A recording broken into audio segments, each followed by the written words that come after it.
Alors, on a lu aujourd'hui, déjà Shavua Tov à toutes et à tous, beaucoup de joie, beaucoup de bonheur, beaucoup de simcha, beaucoup de réussite, beaucoup de nachat. On a dit à qui était dédié le cours, et à la fin on rajoutera des personnes, si vous voulez bien. On a lu aujourd'hui, dans la paracha, une notion très importante. Vous savez qu'il y a eu les 7 premières plaies qui ont été racontées par la paracha, et quand on arrive à la plaie de Barad, qu'est-ce que c'est? C'est la grêle, et c'était une grêle très très spéciale. Vous savez que c'est marqué que la grêle qui tombait, elle faisait la taille d'un téphar, ça veut dire à peu près une boule de pétanque. Et que quand elle tombait, elle se cassait, et dedans il y avait du feu. C'est-à-dire que le feu et la glace, ils ont fait le shalom pour pouvoir embêter les Égyptiens. Et de ce feu-là, il sortait encore de la glace. Et de la glace sortait encore du feu. C'est-à-dire que c'était un massacre. D'accord? Et chaque fois que Moshe, il devait annoncer une plaie, il annonçait, et chaque fois elle s'accomplissait. Et là on est déjà à la 7e. Donc ça veut dire qu'ils ont bien compris qu'à chaque fois qu'il dit quelque chose, ça se passe. Et bien bizarrement, et là encore pire que Moshe Rabbeinu lui-même, il a prévenu Pharaon et ses serviteurs, il leur a dit attention, cette fois-ci il va y avoir la plaie de la grêle, qui est une plaie très forte, et je vous conseille de faire rentrer vos petits bétails et vos esclaves qui sont dans les champs, vos travailleurs qui sont dans les champs, parce que ça va être un massacre. Et qu'est-ce qui est marqué là-bas dans le langage? Incroyable. C'est marqué Ayare et Dvar Hashem mirovde paro, celui qui craignait la parole de Dieu parmi les serviteurs de Pharaon, Inis et Avada vet mikneu el abatim. D'accord, il a obligé à ses serviteurs et son troupeau à rentrer dans les maisons. Ve Asher lo sam libo, et celui qui n'a pas mis son cœur El Dvar Hashem, à la parole d'Hachem, Vayazov et Avadav vet mikneu basade, il a abandonné ses serviteurs et son troupeau dans le champ, et ils se sont fait massacrer. D'accord? Alors nous, ce qu'on va réfléchir ce soir, c'est cette notion-là. Qu'une fois, c'est marqué, il a dit, celui qui craignait la parole d'Hachem, Ayare et Dvar Hashem, donc il a fait rentrer son troupeau, et là, au lieu de dire, et celui qui ne craignait pas Hachem, il a dit, va Hacher l'osam libo, el Dvar Hashem, qui n'a pas mis son cœur sur la parole divine. Et cette notion de simatlev, en réalité, c'est ça le sujet de ce soir, c'était cette espèce de sensibilité qu'une personne est censée avoir. Alors c'est quoi l'idée? Quand en français on dit prendre à cœur, tu sais quand tu fais quelque chose, est-ce que tu prends à cœur? D'accord? Est-ce que tu mets ton cœur? Et tu le fais de bon cœur? Mais c'est quoi l'idée? L'idée c'est qu'on a expliqué déjà 1 million de fois que le cœur c'est l'intériorité de la personne. Maintenant au-delà du cœur, au-delà de l'intériorité, eh ben, il y a mon corps, et au-delà, il y a le regard de l'autre, et il y a la vie. Donc maintenant, quand quelqu'un prend quelque chose à cœur, plutôt qu'à carreau, à la belote, oui, qu'est-ce que ça veut dire? Ça veut dire qu'il prend la chose sur son cœur. Maintenant, toujours Rav Dessler, il explique qu'à l'Ève ou à Metsiout, le cœur, c'est la réalité de la personne. C'est-à-dire que la réalité de ce que je suis, c'est pas ce que je montre, c'est pas ce que les gens voient, c'est pas ce qui apparaît, c'est mon intériorité. Maintenant, le problème, c'est que tout ce que je vis, je peux le vivre de manière extérieure ou de manière intérieure. Vous me suivez ou... D'accord? Comme voilà, je parle, vous entendez avec vos oreilles, ça rentre dans l'oreille, ça peut aller jusqu'à votre cerveau, ça vous fait réfléchir, ça peut aller jusqu'à votre émotion, ça vous fait vibrer, mais est-ce que ça va rentrer dans le cœur? D'accord? C'est-à-dire, est-ce que ça va rentrer dans la définition de la personne? Alors, la simatlev, d'accord, c'est-à-dire la capacité à poser son cœur sur les choses, en fait, à être sensible à une réalité, c'est une vraie question. C'est est-ce que c'est simplement une question de sensibilité? Il y a une sensibilité ou il n'y a pas de sensibilité? Ou alors, est-ce que Bichlal, tu as vécu cette chose-là? Est-ce que tu as vécu cet événement? C'est qu'il y a une logique qui veut que si quelqu'un vit un événement sans en être conscient, est-ce que cet événement, il l'a vécu ou il ne l'a pas vécu? Vous me suivez ou... D'accord? Moi, je n'étais pas conscient. Comme quelqu'un, il n'était pas conscient de l'amour de ses parents. Donc il a fait 19 ans de thérapie, 24 ans de souffrance, après il a reporté sur son couple, après il a reporté sur ses parents, sur ses enfants. Mais ses parents l'adoraient. Mais il n'en avait pas conscience. Maintenant, que l'amour ou l'amour n'existe pas, ça ne change rien, parce que de toute façon on n'en est pas conscient. Or il faut savoir que la conscience, pour les gens qui ont pris le temps d'utiliser leur cerveau pour autre chose que pour digérer, la conscience, c'est l'arc électrique établi entre la réalité et moi. Donc quand je suis conscient, ça veut dire que la chose, elle est rattachée à moi. Vous me suivez ou non? Mais ça va très loin. Parce qu'il y a deux manières de comprendre. Soit ça veut dire simplement que la chose, elle rentre dans ma réalité, soit ça veut dire, attention, dans le sens inverse, que je fabrique la réalité dont je suis conscient. Donc c'est un vrai problème. Par exemple, dans la physique quantique, pour ceux qui ont l'occasion de lire ça aux toilettes, c'est très intéressant et ça peut aider, on explique que la réalité n'existe qu'en fonction de la conscience que tu en as. D'accord? Maintenant, nous, qu'est-ce qu'on dit, nous? Nous, on dit que la réalité, elle est la fusion d'un signal divin que le monde soit et d'un signal humain que le monde est. Vous me suivez où? C'est que c'est la fusion entre la volonté d'Hachem de faire le monde, et la lumière fut. J'ai dit, non, j'ai eu peur à un moment, j'ai voulu allumer mon auréole, mais j'ai dit, bon, je vais me faire remarquer. Mais qu'est-ce qui... Restez calme. Mais qu'est-ce qui est marqué ici? Ça change tout, vous avez vu, hein? C'est beau, c'est beau. Bon. Donc, qu'est-ce qui est marqué ici? Ici, c'est marqué que la réalité, elle n'existe qu'en fonction de la conscience que j'en ai. Maintenant, est-ce que la conscience, c'est simplement une perception, ou la conscience, c'est une HPA, c'est une influence? Vous me suivez ou non? Moi, je crois dans le magasin, j'influence le magasin. Ou juste, je constate que le magasin, il marche. Oui, moi, je vois le potentiel de cet enfant. Ou je dis, non, j'espère que ça va aller. Mais au fond, j'y crois pas. Donc, est-ce que la conscience, elle est active et elle développe et elle fait grandir? Ou la conscience, c'est juste une constatation? Eh bien, je constate. C'est pour ça qu'à l'époque, il y avait cette phrase célèbre de Ben Chetri, si vous l'avez connu. À l'époque, il donnait des cours à Paris. Oui, vous avez entendu parler de lui, d'accord? Il a dit une phrase incroyable.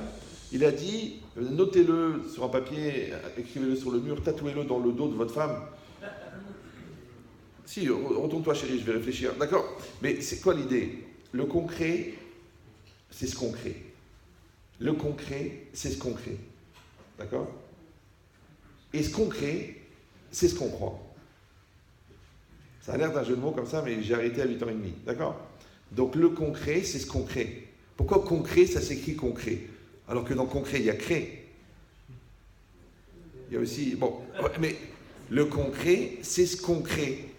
Ne viens pas chez moi me dire pourquoi il n'y a pas la joie à la maison, pourquoi il n'y a pas le shalom entre nous, pourquoi les enfants... Tu l'as créé ou tu l'as pas créé? Tu l'as pas créé, il n'y en a pas. Ça, c'est un truc bizarre, c'est que les gens, moins ils sont religieux, plus ils croient au miracle. C'est un phénomène paranormal. Tu veux qu'il y ait une bonne ambiance à la maison, mets une bonne ambiance. Tu veux que le magasin il marche, eh ben arrange les rayons, appelle les clients, bouge-toi le derrière. Tu dis non, si Dieu veut, blinédaire. Mais attends, mais c'est entre tes mains, ce que tu peux faire, c'est à toi de le faire. Donc le concret, c'est ce qu'on crée. C'est comme ça que ça devient concret, parce que tu l'as créé. C'est ça ce concret. Ça va? Mais ce qu'on crée, c'est ce qu'on croit. Pourquoi? Parce que la croyance, c'est quoi? C'est de s'investir dans ce qui ne se voit pas. C'est ça la Emouna. D'accord? Donc une chose que vous ne voyez pas, vous y croyez. Quand vous y croyez, elle peut se développer puisque vous y croyez. Donc tu crois à l'intelligence de cet enfant. Tu crois à l'amour de ta belle-mère. Ah, ça marche pas. D'accord? Donc tu crois à des choses qui ne se voient pas et tu t'investis. De la même manière, quand tu crois en Dieu, en fait, tu permets à Dieu d'intervenir dans ta vie. Puisque c'est ce qu'on croit. Donc quand tu ne crois pas, Dieu existe, il n'a pas besoin de toi pour exister, Dieu. Mais il ne peut pas intervenir dans ta vie. C'est comme les pessimistes. Par exemple, les pessimistes génèrent la rumba, génèrent le stress, génèrent la mauvaise ambiance. Mais ça marche, au Hachem, ça marche. Non, c'est vrai, non? Parce que les gens ils disent, oui, j'ai dit, mais tu vois bien que ça marche, ça fait des années que tu fais la gueule, et grâce à Dieu, ça marche. Maintenant, si ça marche quand tu fais la gueule, ça veut dire que ça doit marcher quand tu es positif. Parce que la négation, c'est la preuve du positif. Parce que les deux, c'est pareil. Zéléromatzia, c'est Elohim. Même sur le thermomètre, il y a moins 12 et il y a plus 14. Il y a les 49 degrés de Touma et les 49 degrés de Kedusha. Il y a toujours le plus et le moins. Donc, puisque tu as choisi le moins, la preuve, ça marche. Toi, tu penses que tu es nul, que tu n'arriveras jamais, et tu te plantes à l'école, et grâce à Dieu, tu as une régularité dans ta nullité, mais c'est presque une nullité parfaite. Tu as une perpétuité, une pérennité dans ta nullité, mais tu dis, mais bien, Nara, mais tu atteins la perfection dans l'erreur. Ou le contraire, tu dis non, je vais réussir, je vais me donner les moyens, je vais me battre, et je vais me donner, je vais faire, et grâce à Dieu, ça marche. Vous me suivez ou non? Je parle des choses qui dépendent de toi, parce que là, vous êtes en train de penser, oui, mais quand ça vient de l'autre. Mais vous pensez trop fort. Arrêtez de vous occuper des autres, occupez de vous. Est-ce que je peux shampoiner quelqu'un qui n'est pas devant moi?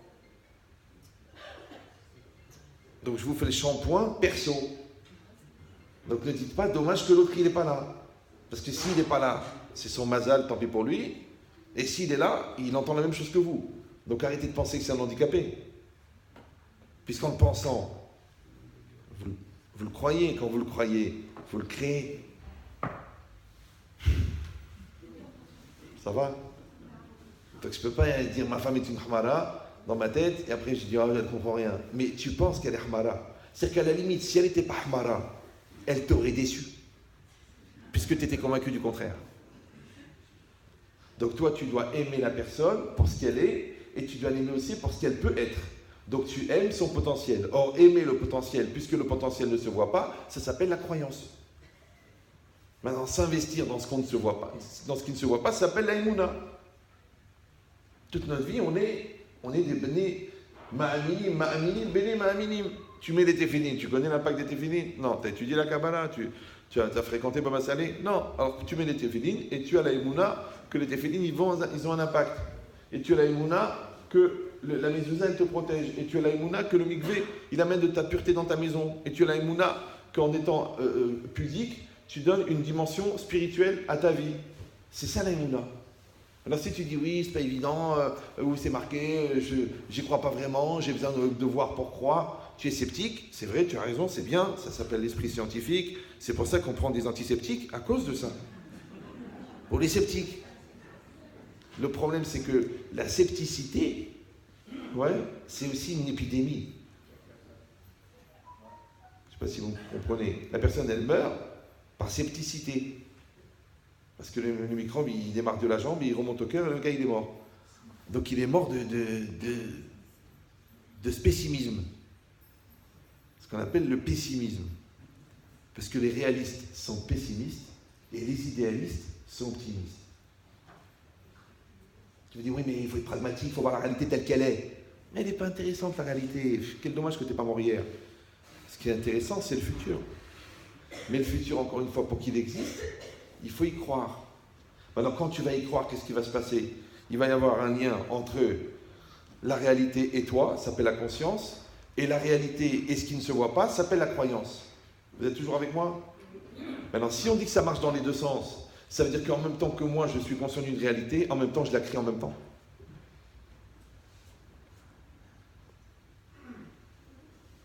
Ça va? Maintenant, le problème, c'est que pour que cette réalité, elle apparaisse devant toi, en venant de toi, il faut qu'elle soit déjà développée chez toi. Parce que quand vous allumez le projecteur et vous voyez l'image sur le mur, vous avez la émouna qui est un diapo dans le projecteur. Oui? Non? Oui? Tu as un projecteur tout neuf. Tu l'allumes, hop, tu vois la photo de ta femme. Tu dis, mince! Donc ça veut dire qu'il y a un diapo dedans. Eh bien, le projecteur, c'est toi. Le diapo, c'est ton projet. Donc si le projet se réalise, c'est qu'il est déjà en toi. Puisque toi, tu es là pour projeter ce que tu contiens. Maintenant, tu affines le projet, tu développes le projet, et ensuite tu réalises le projet. Tu crois dans le projet, tu mets la conviction dans le projet, tu mets ton cœur dans le projet. Et bien c'est ça l'idée. C'est un truc bizarre. C'est que, on a dit que la conscience, c'est le lien que j'entretiens avec une réalité, mais en même temps, cette réalité, elle est la projection de ce que je contiens. Donc moi, je dois fabriquer en moi un projet. Moi, j'ai un projet de connaître le Talmud par cœur. Moi, j'ai un projet d'avoir une famille équilibrée. Et moi, j'ai un projet que la parnassa, elle fonctionne normalement. Et j'ai un projet de rester honnête dans ma vie. C'est un projet. Si tu n'as pas de projet, c'est-à-dire que tu n'as pas d'ambition, tu n'as pas de projection, après, ne n'étonne pas qu'il t'arrive rien. Parce que les gens, ils attendent. Ils sont là, ils croient que la vie, c'est comme un cinéma. Ils attendent qu'il y ait un truc sur l'écran. Mais l'écran, ça n'est que la projection de ce que tu es. Alors fais ton travail à toi, réfléchis, qu'est-ce que tu veux? C'est ça la vraie question, qu'est-ce que tu veux? Tu veux quoi? Les gens disent, je ne sais pas ce que je veux. Ouais, il y a plein de gens qui font plein de trucs dans l'espoir de se surprendre à savoir ce qu'ils veulent. Quand tu vois des gens comme ça, ils ouvrent une pizzeria, après paf, ils commencent première année de pharmacie, après ils vendent des t-shirts à Miami, après ils se lancent dans l'immobilier, après tu dis, tu peux arrêter d'être une balle perdue dans un champ de bataille qui n'a plus de combat depuis des années. Ce que tu fais, pose-toi, dis-moi ce que tu veux. Tu veux le shalom avec ta femme, alors arrête de l'insulter. Tu veux que ton enfant ait confiance en lui, alors arrête de lui dire qu'il est nul. Tu veux que le business marche, alors arrête de renvoyer les clients. et de faire un travail pourri. Tu fais un travail pourri. Tu dis, mais j'ai pas le temps, c'est difficile, de toute façon je gagne rien, ça sert à rien. Ok, mais ce travail pourri, il t'amène un client pourri, avec des chiffres pourris et un contrôle fiscal pourri. Tu aurais dû te lancer dans le pourri parce que tu es vraiment un très bon producteur, oui. Mais c'est toi, tu décides. Tu travailles bien, tu fais une bonne prestation, le client il est content, il te recommande un deuxième, un troisième, un cinquième, un sixième, la bracha. C'est normal, c'est la vie. Donc cette logique-là, c'est quoi? C'est que c'est toi qui crée ta réalité en temps réel.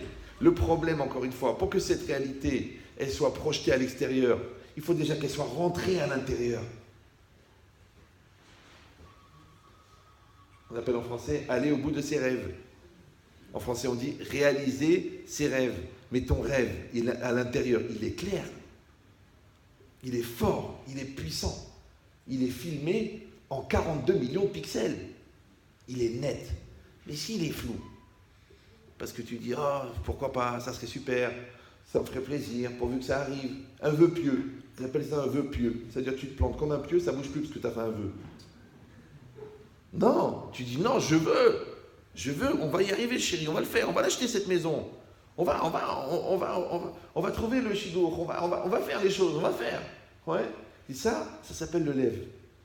Ça s'appelle ton cœur. Ça s'appelle ton intériorité. Maintenant, à toi de décider, est-ce qu'à l'intérieur, il y a une vague idée, il y a un projet, il y a une idée, il y a un souhait, il y a une volonté, ou il y a une achlata, il y a une décision. La qualité de la puissance du projet, elle va définir la qualité de la réalisation, puisque tout le monde sait que la décision, c'est la moitié de la réalisation. Tout le monde le sait, mais les gens, ils ne veulent pas décider. Vous suivez ou non? Et ils rentrent dans le business, mais ils regrettent la yeshiva. Il va à la yeshiva, il pense au business. Il se marie avec celle-là, il regarde l'autre. Il va à l'école, il pense à gagner de l'argent. Après, il est sorti de l'école, il dit dommage que je n'ai pas fait des études. En fait, c'est une grave maladie qui s'appelle midi à 14h. C'est midi à 14h. Alors écoutez-moi bien. On ne se connaît pas, on n'est pas de la famille, mais je vous dis quelque chose de sérieux. À midi, il est midi. Et à 14h, il est 14h. Et c'est tout. Tu dis oui, mais je comprends, moi je suis un gars qui anticipe, je suis un gars qui va à l'avance, moi je suis un gars qui voit, qui projette, donc moi je mets midi à 14h. Mais quand tu mets midi à 14h, puisqu'il n'est pas 14h, donc tu as raté 14h. Et comme à midi tu penses à 14h, donc tu as raté midi. Du coup tu as raté midi et 14h. Et ça se passe comme ça. Le mec qui est marié avec celle-là, il regarde l'autre. Du coup il ne construit pas son couple, donc il ne peut plus l'avoir. Parce que comme il regarde l'autre, et l'amour s'arrête là où la comparaison commence. Ça s'appelle le contraste. Donc quand tu regardes ailleurs, du coup la tienne elle a vieilli. Surtout si tu regardes des magazines spécialisés ou là des sites internet spécialisés en anatomie. Mais HBM, tu sais pas que les photos elles sont retouchées. T'es mal ou quoi? Et en plus celle-là tu crois que tu peux la regarder, mais tu crois que toi elle t'aurait regardé avec ta tête d'Ormal.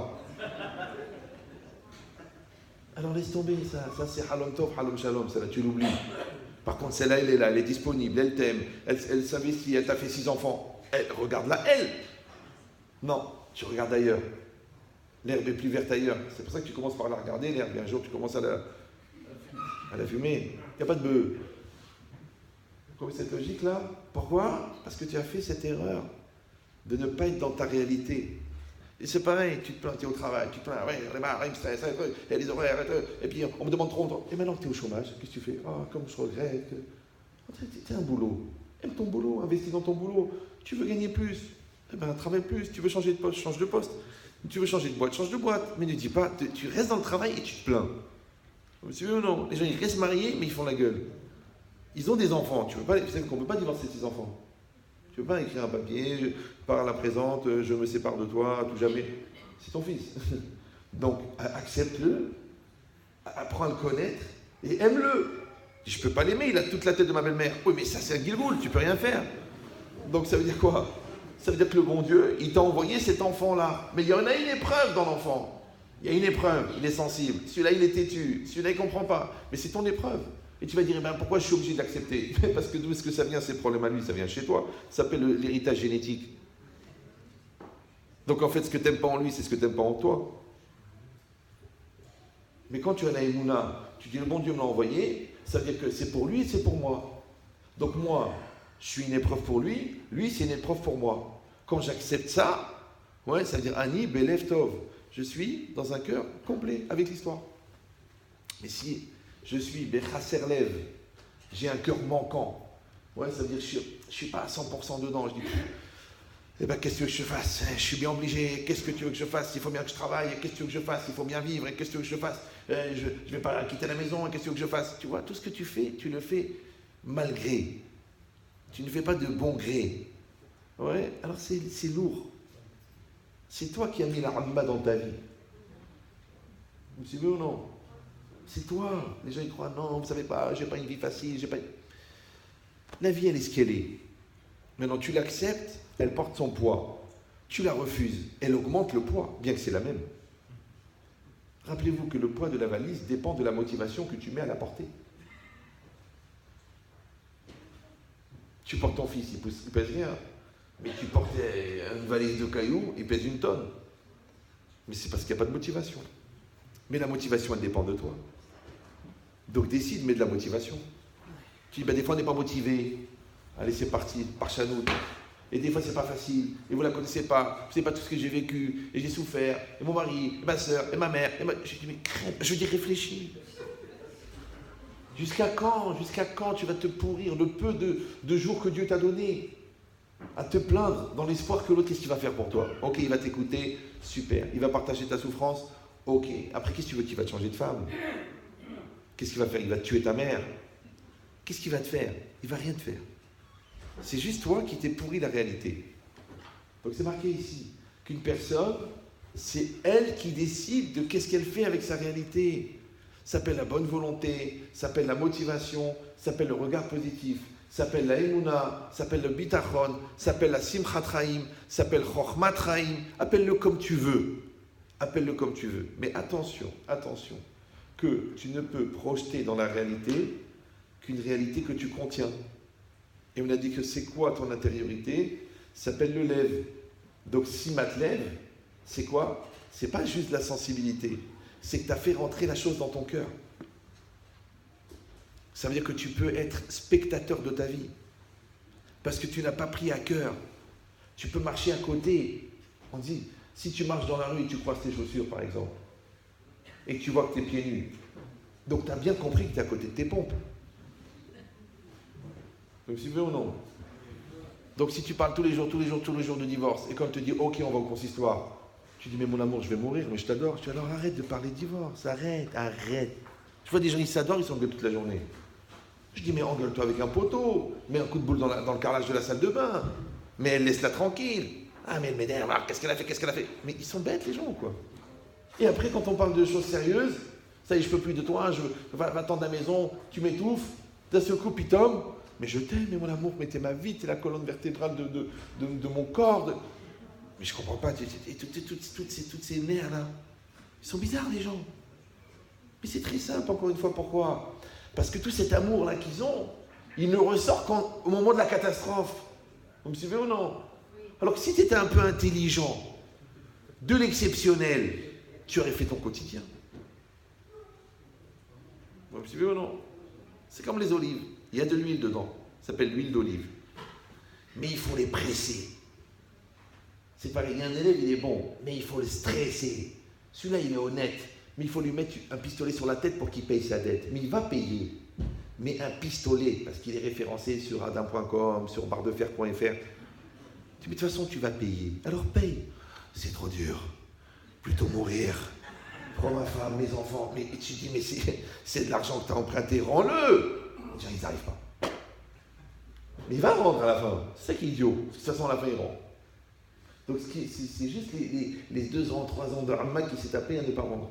Pour rien. L'autre qui l'a stressé, lui il était stressé, pour rien, gratuit. Et pareil dans tout.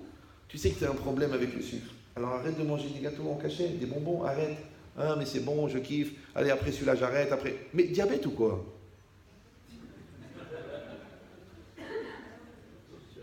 Mais même si tu te fixes une ligne et que tu la prends à ton insu, ce qu'on appelle l'insuline, tu ne vas pas t'en sortir. Tout ça pourquoi? Parce que tu voulais trop de sucre dans ta vie. Mais quand il y a trop de sucre, il y avait trop de matérialité. Et quand il y a trop de matérialité, ça remet en cause l'équilibre du foie. Et le foie, c'est la foi.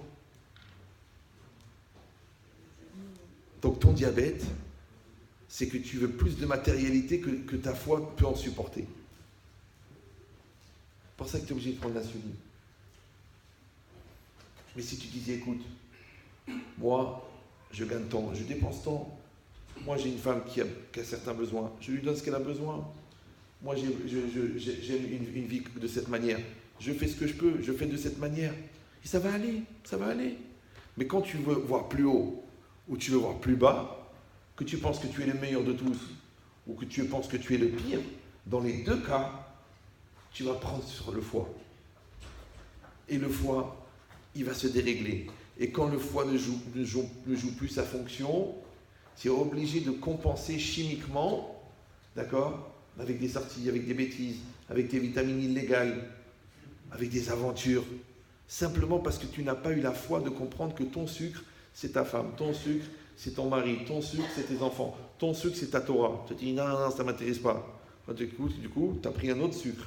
Mais ce sucre-là, il est nocif, il est dangereux. Il t'a détruit le foie. La preuve, tu n'as plus la foi.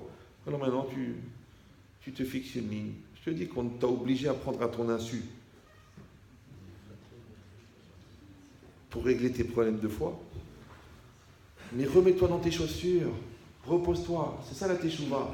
Remets-toi bien, qu'est-ce que je fais ici, qu'est-ce que je suis, qu'est-ce que je veux, qu'est-ce que je crois. Et ça, tout ça, c'est ce qui s'inscrit dans ton cœur. Mais encore une fois, ça va s'inscrire dans ton cœur parce que tu l'as pris à cœur. Comme des enfants, ils sont à l'école, tu leur répètes, travaille, fais tes devoirs, oublie ton cahier de texte, révise, va voir l'interro, on arrive au 3e trimestre, ils vont te renvoyer de l'école. Et l'autre, coma. What, le coma. Coma. C'est bizarre, non? Et quand il est renvoyé d'école, papa, cette année, je vais travailler, ça allait, viens, on va voir le directeur, je vais me battre, je ne veux pas aller dans une autre école. Et toute la vie, c'est pareil. Le gars, il voit son couple qui pourrit, jusqu'à qui pourrit. Et quand il reçoit la lettre d'avocat, il dit, mais enfin, mon amour, mais je t'aime. Comment tu m'aimes? Mais tu m'insultes tous les jours. Pourquoi les gens, ils attendent que l'autre, il ait plus de capacité de supporter pour dire, ok, je vais changer?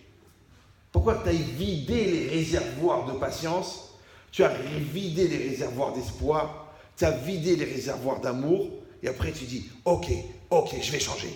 Pourquoi tu attends tellement? Vous savez que c'est très dangereux de rouler avec une voiture quand il y a très très peu d'essence. Ça tue le moteur. Alors fais le plein. Ah, ta femme, c'est une voiture. Mets-lui du carburant. Fais-lui plaisir. Ton mari, c'est une voiture. Mets-lui du carburant. J'ai dit plusieurs fois, mais les gens ils croient que c'est une blague. Et bien, il m'a dit, pourquoi une femme, ça coûte tellement cher? Je dis, c'est le prix du sourire. Tu veux la gueule, c'est gratuit. Tu la gardes, tu l'emmènes sur la Côte d'Azur, tu lui achètes des robes, tu le fais. Mais elle t'adore, elle sourit, quel mari, quel bonheur. Tu fais le radin. Et elle t'aime plus. Tu dis, mais c'est pas normal, ça veut dire quoi? Il faut acheter l'amour. Il ne faut pas acheter l'amour. Il faut juste donner à l'autre l'impression que ton amour, il est réel.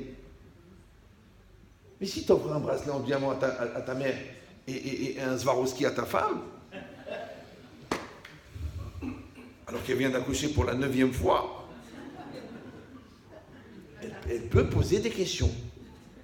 Et ton mari, c'est pareil. Qu'est-ce qu'il veut, lui? Il veut un sourire quand il arrive, un plat chaud, un repas, et de temps en temps, un peu d'aventure. Donne-lui. Non, il ne mérite pas. Mais tu es folle ou quoi? Mais c'est la vie, ça. Eh ben, je veux plus, ça m'intéresse plus, j'ai plus le goût, je veux plus. Ça m'écoeure. Mais attention, là. On parle de la vie, là. C'est la vie. Vous suivez ou non? Si tu jures sur la tête de ta mère que tu vas enlever la prise du frigo, je te préviens que la viande va pourrir. Tu dis non, ça n'a rien à voir, de toute façon c'est marqué dessus, 24 heures, 24 heures. Mais 2 ans, la viande est pourrie. Pourquoi la viande est pourrie? Parce que le courant ne passe plus. Donc n'enlève pas la prise. Mais le Yitzhara, il ne te dit pas enlève la prise. Il te dit, c'est plus ce que c'était, ça me saoule et ça me prend la tête. Puis ça, et puis j'ai plus envie, et puis on m'a obligé, et puis je suis même pas sûr de l'aimer. Oh là là, doucement, on n'enlève pas la prise comme ça, on enlève doucement. Et le courant il passe plus. Alors au début il y a les courts-circuits, ça fait parce que la prise est à la moitié enfoncée, et après elle tombe carrément.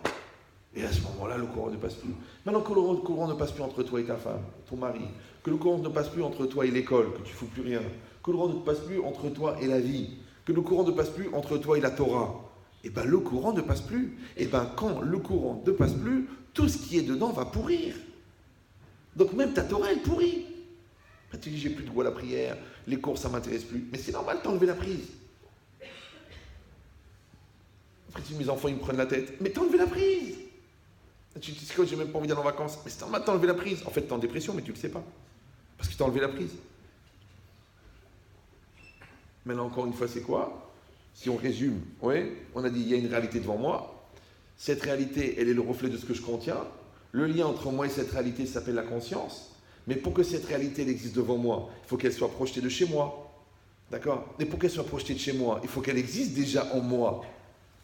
Donc ça sort un truc bizarre. C'est comme un miroir. C'est que le reflet et l'objet qui est en face du reflet sont liés. D'accord? Donc, en même temps, je fabrique la réalité qui est devant moi, et en même temps, je la construis à l'intérieur de moi pour pouvoir la projeter devant moi. Donc, la conscience, elle marche dans les deux sens. Mais dans la capacité à faire qu'une réalité, elle participe à mon intériorité, en hébreu, ça s'appelle simatlev. En hébreu, en français, ça s'appelle prendre à cœur. J'ai pris à cœur le problème du magasin. Eh bien, je vais le régler. Mais si je dis, bon, on verra bien, écoute, j'ai pas la tête, puis je suis pas responsable, eh bien, des dépôts de bilan. Ah, tu sais pas moi de le faire, j'ai un comptable, écoute, qu'est-ce que ça te coûte? T'es patron, non? Le dimanche après-midi, reprends les factures, regarde, refais un peu les comptes. Qu'est-ce que ça te coûte? Ah, je paye, j'ai déjà un cabinet, j'ai qu'un cabinet. Eh bien, le cabinet, tu sais quoi? Il a fait une petite erreur. Il a oublié juste de marquer ça et ça et ça. Et on t'a redressé de 113 millions d'euros. Et du coup, maintenant, tu as 23 ans de dette à l'URSSAF. Et le gars, il t'a dit, écoute, l'erreur est humaine. Tu dis, mais t'es expert comptable? Ah, écoute, j'ai oublié une ligne, ça va, j'étais fatigué, j'avais beaucoup de clients. Donc, c'est vrai qu'il est payé pour ça. Mais toi aussi, relis les livres. C'est pas grave. Vous avez compris l'idée ou non? C'est pareil. Si ces enfants, ils sont dans une bonne école, Baruch Hashem, le Man Hashem, Chesed Hashem, mais occupe-toi d'eux quand même. Occupe-toi d'eux. Parle-leur, où t'en es en ce moment, qu'est-ce qui se passe? Prends la température, tu vois, il est chaud, il est froid, il est lourd, il est Allah, il ne se rappelle plus en quelle classe il est, il ne connaît pas la paracha de la semaine. Pose-lui des questions quand même. Tu dis, non, mais j'ai fini les devoirs, papa, il n'y a pas de devoirs, le prof, il est mort. Et ouais, combien de fois il meurt? Toutes les semaines, le prof, il meurt. Tu dis, c'est une centrale nucléaire ou c'est une école? Donc ça veut dire que ton fils, il est en train de t'embrouiller, là. Maintenant, toi, tu crois que pourquoi il t'embrouille? Parce qu'il a envie de faire des bêtises? Non, il t'embrouille parce qu'il a envie que tu t'occupes de lui. Et toi, plus il t'embrouille, moins tu t'occupes de lui. Ça fait l'effet inverse. D'accord? Maintenant, encore une fois, qu'est-ce que tu as fait? Tu as fabriqué la réalité de ton fils en toi. Ça s'appelle en français prendre à cœur. Comme tu as fabriqué la réalité de ton magasin en toi. Tu as pris à cœur. Et bien, tu as créé la réalité de la Torah en toi. Tu as pris la Torah à cœur. Mais si tu viens comme ça, tu suis la paracha, puis tu rentres à la maison. Après, avant, évidemment, tu te fais un coma éthylique au kidouche. Parce que 3 quarts de litre de boucha, c'est pas une mitzvah. C'est juste de l'ivrognerie. Mais l'irvot Shabbat. Là, tu es un alcoolique, l'irvot Shabbat. Ça veut dire que tu vas aller, si Dieu veut, au lamaba des bouteilles de vodka. Tu vas être accueilli là-bas. Ouais. Non, une personne, elle sait qu'elle doit être raisonnable. Mais tu as écouté la paracha. Tu sais de quoi elle parle, la paracha? Tu sais pas. Ça te coûte pendant la semaine de prendre un fromage en français, de lire un peu de quoi ça parle, et après quand tu écoutes la paracha, d'attraper le chidouche. Aïe aïe aïe, tu te rends compte, il a dit oui. Oui, par exemple, c'est marqué Vaigdal Ayeled.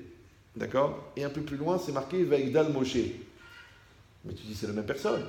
Alors, quand il était petit, il a grandi, donc sa mère a vu qu'il était grand, elle l'a mis dans un panier.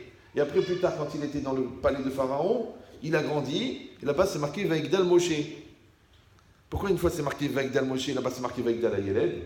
Alors il dit là-bas le commentaire, il dit parce que Vaigdal Ayeled, c'est juste son corps qui a grandi. Parce qu'il n'avait pas de personnalité encore. Alors que là, Vaigdal Moshe, c'est-à-dire que le Moshe qui était dans ce Yeled, il a grandi. Vous me suivez ou... Voilà. Ça, c'est un petit hidouche. C'est un petit diamant de la paracha. C'est un petit diamant. Mais comme toi, tu es en train de dormir à moitié, ou tu parles avec ton copain, où est-ce qu'il a acheté? Il a acheté sa Mercedes. Donc tu as raté la paracha. La prière, tu n'arrives pas à te concentrer, tu ne comprends pas la traduction. Tu as raté la prière. Après, tu rentres à la maison, tu es fatigué, vendredi soir, tu tombes dans le coma. Tu as raté le repas de vendredi soir. Shabbat à midi, tu es à moitié déchiré de la daf. Tu rates le repas. Après, tu passes la sieste dans le coma. Après, tu sors comme ça, ta femme te dit vite, Micha, tu arrives là-bas. Après, tu dis pourquoi les enfants ne restent pas à table? Mais ils vont rester à table pour un Shabbat de merde. Pourquoi ils vont rester à ce Shabbat-là? Il y a des chants dans ce Shabbat. Il y a des livrets Torah dans ce Shabbat. Il y a le Simcha dans ce Shabbat. Il y a des discussions dans ce Shabbat. Il y a des échanges à table. On s'assoit sur le canapé. On va se promener avec un des enfants pour parler de la vie, pour lui raconter, pour tout. Tu as fait quelque chose? Rien. Tu dis, mais je suis fatigué de la semaine. Mais tu travailles pourquoi? Pour avoir une famille de cinglés. Pour te réveiller à 5 ans et dire c'est pas possible, celui-là il divorce sa femme, celui-là il est à moitié cinglé, celui-là il est schizophrène, celui-là il est bipolaire. Mais dis-moi, ils étaient chez toi avant. Pendant toutes ces semaines-là, ils étaient chez toi. Pendant tous ces Shabbats, ils étaient chez toi. Donc le produit, il était là. Alors travaille le produit. Ah, j'ai pas la tête, je suis fatigué, je suis pas psychologue, et à quoi ça sert? Et de toute façon, c'est Mina Shamaïm, mais il est là devant toi. S'il est mort, tu peux dire le pauvre. Mais s'il est vivant, vas-y, occupe-toi. Donc tu sais pourquoi tu t'es pas occupé? Non, c'est pas la peine de baratiner. Tu t'es pas occupé parce que l'osam t'alève. Vous avez compris ou non? Tu n'as pas mis ton cœur, tu n'as pas mis ta tête. Moi, mon père, il était tailleur, un très bon tailleur, d'accord? C'est-à-dire qu'il voyait la personne comme ça, il coupait la jupe. Sans mesure, ça aurait été un tueur. Et un jour, moi j'ai acheté des pantalons, à l'époque c'était la mode, les jeans, là, vous vous rappelez, en coton. Ouais. Et un jour j'étais au marché de la Ligre, pour ceux qui connaissent les territoires, et j'étais là-bas, et je vois le tissu 5 francs. 5 francs le mètre. J'ai acheté 1,50 m, j'étais content, 7 francs 50. Et le jean à l'époque il coûtait 100 francs. Le jean Lee, ou la Levi's, en coton. J'ai dit, papa, apprends-moi à faire des pantalons. Pourquoi je vais pleurer 2 ans pour avoir un pantalon? J'achète 7,50 €, t'as là que je le montre le truc. Il dit, ok mon fils, viens. Ahnin, il me vient. Il avait la table, il a posé le tissu, il commence à m'expliquer. Il me dit, voilà mon fils, toi tu es jeune, donc je te pose, il y a un patron, on a pris la taille, il commence et moi j'étais regardé comme ça, je regarde maman, je regarde dehors, je regarde par la fenêtre. Là il me dit, écoute mon fils, tu sais quoi, va t'amuser, va jouer au foot, moi je vais te faire le pantalon. Mais pourquoi papa? Il m'a dit, t'as pas mis ton cœur. Confirmation. Ouais? Vous avez compris ou non? T'as pas mis ton cœur. Donc tu vas rien retenir. Tu vas rien comprendre. Et c'est même, ça va te saouler. Donc ça veut dire quoi? Ça veut dire que quand je mets pas le cœur dans quelque chose, la chose, elle rentre pas chez moi. Mais non, moi j'ai pas mis mon cœur pour fabriquer un pantalon. Ok, ouais. Mais celui qui va pas mettre son cœur dans ses études, celui qui ne va pas mettre son cœur dans son travail, celui qui ne va pas mettre son cœur dans sa Torah, celui qui ne va pas mettre son cœur dans son couple, celui qui ne va pas mettre son cœur dans ses enfants, c'est pas un pantalon qui va rater. C'est ça le problème. Oui, c'est ça le problème. Alors les gens ils disent, oui, mais c'est pas évident, on n'est pas tous des intellectuels. Mais quel rapport avec l'intellect? Il y a des gens très simples. Le mec, il est cordonnier. Quand il est en train de faire sa chaussure, il fait sa chaussure. Tu viens, tu lui dis, ah tiens, en fait, t'as entendu, ta belle-sœur, elle est... Ah non. Archav, maintenant je travaille. Laisse-moi tranquille, je travaille, je vais écouter de rien. Je travaille.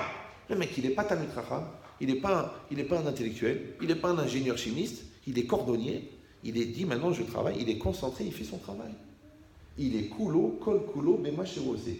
Maintenant toi, tu es chirurgien spécialisé en cardiologie pédiatrique. C'est un gros truc. Tu peux pas répondre au téléphone quand tu es en train de soigner le cœur d'un bébé qui fait 4 cm sur 4 cm. Et tu es à fond dedans. Ouais. Et bien toute la vie, c'est ça. La vie d'apprendre à être Bessimatlev. D'apprendre à être à 100% dans ce que tu fais. Parce que ça, la force du Yetzirah, c'est ça. C'est que tu vis en fin de compte en spectateur. Tu survoles ta vie, tu survoles ton couple, tu survoles la Torah, tu survoles tes midotes, tu survoles le travail sur toi, mais tu ne survoles pas ta dépression. Parce que tout le travail que tu n'as pas fait, il te revient en pleine tronche comme ça. Après, tu as 50 ans, tu dis, attends, j'ai raté ça. Et là, tu deviens fou. Et c'est bizarre que tu n'as pas pris à cœur ce qui aurait pu te sauver de la dépression, mais tu as pris à cœur ce qui te détruit moralement. Et comme tu l'as pris à cœur, ça marche. Vous me suivez ou non? Comme les gens qui sont très, très, très conscients de leur souffrance, mais qui sont inconscients de la souffrance des autres. Ils sont très, très conscients que l'argent, ils le doivent, mais ils sont complètement inconscients qu'ils doivent le rendre. Mais qu'est-ce que tu es en train de faire en vérité? Tu ne vis pas ta vie. C'est ce qui est marqué ici. Oui. Parce que, on a dit, Moshe, il a prévenu, il a dit, attention, on va envoyer la grêle. Attention, ça va tout détruire. Attention, rentrez votre bétail et rentrez vos serviteurs. Ok, ils n'ont pas rentré. Ok. Mais il y a une autre question. C'est pourquoi les serviteurs eux-mêmes ne sont pas rentrés. Ok, mon patron, il est fou, il me dit, va travailler au champ. Mais Moshe, il a dit qu'elle va tomber la grêle. Moi, je ne travaille pas. Je ne sais pas si vous comprenez. C'est le niveau d'inconscience que les gens, ils voient qu'ils vont dans le mur et ils continuent à s'entêter. Le jour, j'étais au téléphone avec un monsieur qui faisait des très, très grosses bêtises dans son couple. Je lui ai dit, écoute, arrête de dire ça, arrête de dire ça. Mais il dit, non, tu ne me comprends pas, tu ne m'écoutes pas, tu n'as pas confiance en moi, je la connais mieux que toi. Je lui ai dit, écoute, tous les défauts que tu me parles sur elle, c'est les tiens. Tu me dis qu'elle est obstinée, tu n'arrêtes pas de répéter. Tu me dis qu'elle est folle, mais toi, tu te conduis de manière irrationnelle. Tu me dis qu'elle te dit jamais que tu l'aimes, mais toi, tu reconnais, tu dis jamais que tu l'aimes. Donc, en fin de compte, vous êtes juste un miroir, les deux. Il me dit, alors, qu'est-ce que ça veut dire? Je dis, ben, ça veut dire que tu ne connais pas la différence qu'il y a entre un obstiné et un déterminé. Quelqu'un qui est déterminé, c'est ce que ça veut dire en français. Vous parlez français, non? Oui. Et quelqu'un qui est obstiné, quelle différence entre obstiné et déterminé? Vous savez pas? Ben, il y en a un des deux qui a un CON. Un CON. C'est la synagogue, je ne vais pas vous le dire. Il y en a un des deux qui est CON. Un vrai. Évidemment, c'est l'obstiné. Ah mais non, moi c'est ma personnalité. Ah bah toi, t'es CON par personnalité. Toi, c'est spécial. J'espère que t'es pas né comme ça. Pourquoi? Parce que CON, je rappelle pour ceux qui viennent d'arriver, que c'est le contraire d'intelligent. Ouais. Et intelligent en philosophie, c'est quoi? C'est adapté. Donc le contraire de l'intelligence, ce qu'on appelle la bonnerie, avec une lettre d'écart dans l'alphabet, c'est l'incapacité à s'adapter. Maintenant, quand tu ne t'adaptes pas, que tu ne t'adaptes pas parce que tu es bête, ou tu ne t'adaptes pas parce que tu es ignorant, ou tu ne t'adaptes pas parce que tu es lourd, ou tu ne t'adaptes pas parce que tu es Allah, ou tu es radin, mais tu n'es pas adapté. Donc à chaque fois que tu es inadapté, tu es CON, à chaque fois que tu es adapté, tu es intelligent. Voilà. Alors c'est quoi l'adaptation? C'est que la réalité qui est devant toi, elle est la même que celle qui est en toi. Mais pour que celle-là soit la même que celle-là, il faut que tu aies pris à cœur. Sinon, je te dis, tu peux être spectateur de ta vie.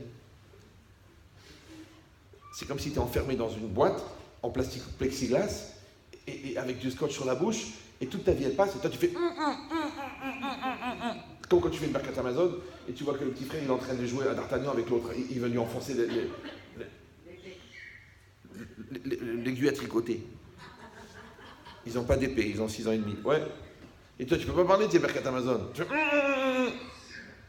Et ben, c'est comme si toi tu es enfermé dans tes mauvaises midotes, tu es enfermé dans ta bêtise, tu es enfermé dans ta lourdeur et tu ne peux pas intervenir. Mais le plexiglas, c'est quoi? Ton entêtement, ton obstination, tes mauvaises midotes, ton transfert de culpabilité, parce que c'est toujours la faute des autres. Ouais. Et comme tu es enfermé, ça ne rentre pas chez toi. Et comme ça ne rentre pas chez toi, tu ne peux pas intervenir. Et tu restes comme ça. Tu n'as même pas pris conscience. Le jour, j'étais tellement énervé. Il y en a, il m'a mis les sueurs. J'ai crié. C'est rare que je crie. Hein. J'ai crié. Parce que j'ai fait 15 conférences en 10 jours en Israël. Je suis revenu, j'avais 2 jours de vacances. 2 gars, ils m'ont appelé, ils m'ont pris ma neshama. À la fin, j'en pouvais plus, j'ai crié. Je lui ai dit, mais t'es vraiment un co. Je ne sais plus, le mec est intelligent, diplômé, et fou. Je lui ai dit, t'es un fou. Je fais, t'es un malade. Je te répète 54 fois, tu continues, mais si tu es convaincu, déjà t'as un problème, parce que déjà t'as réglé 2 fois le problème. Genre, si tu es convaincu, pourquoi tu m'appelles? Ah, pour que moi j'appuie ton idée. Mais moi je pense que c'est faux ce que tu dis. Parce qu'imagine-toi que j'ai eu la version de ta femme et j'arrive pas, en superposant les autres, les deux, j'arrive pas à trouver un équilibre. Donc il y a un problème parce que l'équilibre c'est 1. Et toi tu me répètes parce que tu veux me convaincre. Mais tu veux me convaincre de quoi? Si j'étais Brel, ok, tu pourrais m'appeler Jacques. Mais j'ai pas cette maladie. Donc j'arrive pas à entendre. Alors à la fin j'en avais tellement marre de répéter un truc qui était évident, je lui ai dit, et ça l'a choqué. Moi, j'ai dit, tu sais, c'est quoi ton problème? Tu ne travailles pas tes midotes. Parce que les gens, ils croient comme ils ont de l'argent, et qu'ils ont une certaine position, et qu'ils ont une intelligence, et qu'ils ont une beauté, et qu'ils ont une réussite. Ils n'ont pas besoin de travailler des midotes. Je dis, mais moi, j'ai 57 ans. J'ai une grande famille. J'ai peut-être 50 000 élèves dans le monde. J'ai écrit 2 livres. J'ai diffusé plus de 2 millions de CD. Et je travaille mes midotes tous les jours. Moi, en perso, j'ai soigné des psychiatres. Et je me travaille. Et toi, que ta remise en cause, elle est toute neuve tellement elle n'a jamais été utilisée. Tu viens chez moi pour me prouver que c'est l'autre qui a tort. Mais c'est quoi ton problème? Mais tu n'as même pas commencé le travail. Tu n'es même pas né. C'est normal, oui. Parce que je t'achète une terre. Et cette terre-là, ça fait 30 ans qu'elle n'a pas été travaillée. Et il faut la labourer. Il faut enlever les cailloux. Il faut casser la terre. Il faut mettre de l'engrais. Il faut l'enrichir avant de mettre une graine dedans. Avant. Toi, la tienne, elle est cassera. Oui. Ça fait 42 ans qu'elle est dure. Parce que ta mère, pendant 23 ans, elle t'a dit que tu étais extraordinaire. Et après, pendant 23 ans, tes clients t'ont dit que tu étais extraordinaire. Du coup, tu n'as jamais changé. Il ne peut pas la terre, il faut la labourer. Ça veut dire qu'il faut que tu la prends comme ça, elle part comme du sable. Là, quand tu vas poser une graine, elle va prendre. Parce que la graine, elle est chnina. La graine, elle n'est pas en titane. La graine, c'est végétal. Donc, pour que les racines elles puissent prendre, il faut que la terre soit meuble. Mais toi, ta terre, elle est dure. Mais comme ta tête. Dure. Ouais. Donc, ça ne rentre pas. Et bien, le gars, il m'a écouté, il m'a dit, Yahya, c'est la première fois de ma vie que j'ai compris qu'il faut faire un travail sur soi. Je dis, Baruch Habba Bekoum. Moi, j'ai perdu 13 litres d'eau et lui, il a réfléchi. Mais c'est comme ça la vie. Pourquoi? Encore une fois, pourquoi? Parce que tu peux avoir l'idée, tu peux l'avoir entendu dans un cours, tu peux savoir que ça existe dans le monde, mais c'est toujours pas rentré dans ton cœur. Alors ça sert à rien. C'est comme si ça n'existait pas. C'est pour ça qu'il y a une Gemara incroyable dans Shavuot. Shavuot, là-bas, il dit comme ça. Yediat bichiyuv korban bebiat migdash betuma. Je traduis pour les gens qui ont quitté très tôt l'école. Donc si quelqu'un, il va rentrer dans le Bet Hamikdash, dans le temple, en étant impur. Alors la Gemara, elle demande, c'est quoi le niveau de connaissance que la personne, elle doit avoir, oui, de cette impureté, pour ensuite être hayevet, être obligé d'amener un korban. D'accord? Vous savez ce que c'est un korban? Un sacrifice. Quand est-ce que tu amènes le korban? Sur une faute. Mais la faute, elle dépend de la conscience que tu as de la faute. Alors regardez ce qu'il dit la Gemara. Rabbi dit, Yediat betramo shme yedia. La connaissance de la maison de son maître s'appelle une connaissance. Traduction, Rachid explique. Yediat betramo, la connaissance de la maison de son maître, c'est ce qu'il a appris à l'école. Chez l'amad be betramo, parce qu'il a appris à l'école, ouais, il a appris au Cheder, il a appris à l'Eshiva. Chez Anogea Betuma, Tamé. Quelqu'un, il a appris, il sait que celui qui touche à quelque chose d'impur devient impur. Mais il le sait. Tu lui demandes, tu le sais? Il dit, bien sûr, je le sais. Bien sûr, je le sais. Mais bien sûr, mais tu es fou, quoi. Dis-moi, je suis religieux. Ça veut dire quoi, ça? Tu crois qu'on est des païens? Mais bien sûr, on sait très bien. Mais on connaît la Torah. Eh oui, quelqu'un qui touche un truc impur devient impur. Ok. Donc, il a appris à l'école. Ça s'appelle la connaissance en français. Il dit, Ve'u yodea, attention, regardez bien. Ve'u yodea, she'irgish she'naga. Ouais. Et il sait qu'il a senti qu'il a touché. Vous me suivez ou non? Il est passé à côté d'un reptile, ou il est passé à côté d'un mort. Il sait qu'il a touché, donc il a senti qu'il a touché, et il sait qu'il a senti. Parce que aussi, je peux passer à côté sans me rendre compte que j'ai touché un mort. Ça va ou non? Donc lui, il sait que celui qui touche quelque chose d'impur devient impur, et il sait qu'il a senti qu'il a touché. Aval, regardez Rachid, aval, lo idbonen la sum libo shinitma. Il n'a pas réfléchi de prendre à cœur, c'est-à-dire de prendre conscience, qu'il est devenu impur. C'est bizarre, non? Il sait que celui qui touche quelque chose d'impur est impur. Il sait qu'il a senti qu'il a touché. Mais il n'a pas senti qu'il est devenu impur. Il n'a pas compris qu'il est devenu impur. Comme si l'information, elle n'est pas remontée à son cerveau. Et dans tout, c'est pareil. Comme quelqu'un, il sait qu'il ne fout rien, mais il ne comprend pas pourquoi on ne veut pas le payer. Mais tu n'as rien foutu. Mais attends, je suis venu tous les jours. Tu as bien vu, j'ai pointé, c'est marqué 8h, 19h, tous les jours. Ok, mais tu fous rien. Tu restes assis dans ton ordinateur, tu joues avec ton truc, tu appelles les appels entrants soi-disant, tu fais rien. Tu n'as rien foutu pendant 30 jours. Après, tu viens, tu me dis, bon, alors, comme prévu, 2850 € de salaire. Mais salaire de quoi? Ben, tu me payes. Mais tu es venu pour faire de la présence, c'est pas une halte garderie ici, papa. C'est un travail. Moi, je te paye, toi, tu travailles. Maintenant, tu as plus ou moins de hatzlaha. C'est bien, je te paye. Mais quand tu travailles, mais quand tu fous rien, et il y a la caméra, elle est branchée là. On te voyait toute la journée en train de jouer avec les jeux d'ordinateur. Tu veux que je te paye pourquoi? Ben, je suis venu. Donc le mec, écoute bien, il sait que celui qui est payé, qui travaille est payé. Il sait que celui qui ne travaille pas n'est pas payé. Il sait qu'il n'a rien foutu, mais il ne comprend pas pourquoi tu ne payes pas. Mais pourquoi tu ne payes pas? Mais je suis ton employé, mais je vais t'attraquer au prud'homme. Mais prud'homme, mais t'as rien foutu. C'est ce qui est marqué ici dans Rachi. Ouais. Il a la yédia, il a la connaissance. Les gens, ils savent. Moi, j'ai dit une phrase un peu violente. J'arrive. Ouais. C'est que, vous savez, il y a des gens, à chaque fois que tu leur parles, ils te disent « je sais ». Vous voyez cette phrase? Ouais. Tu sais, on fait attention à ton fils, je l'ai vu traîner dans des coins, j'ai l'impression qu'il est en train d'acheter de la bœuf.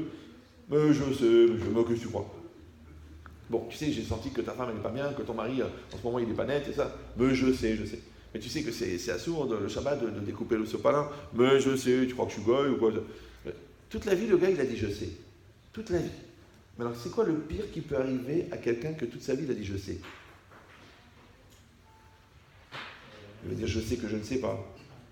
Bon, ça fait un peu gamin. Non, c'est quoi? C'est qu'un jour, il va dire « si j'avais su ». Moi, je vois des gens, ils voient mon cours sur le Shalom Bayit, mais si j'avais su, j'aurais pas divorcé. Ils écoutent le cours sur les parents. Si j'avais su, j'aurais éduqué.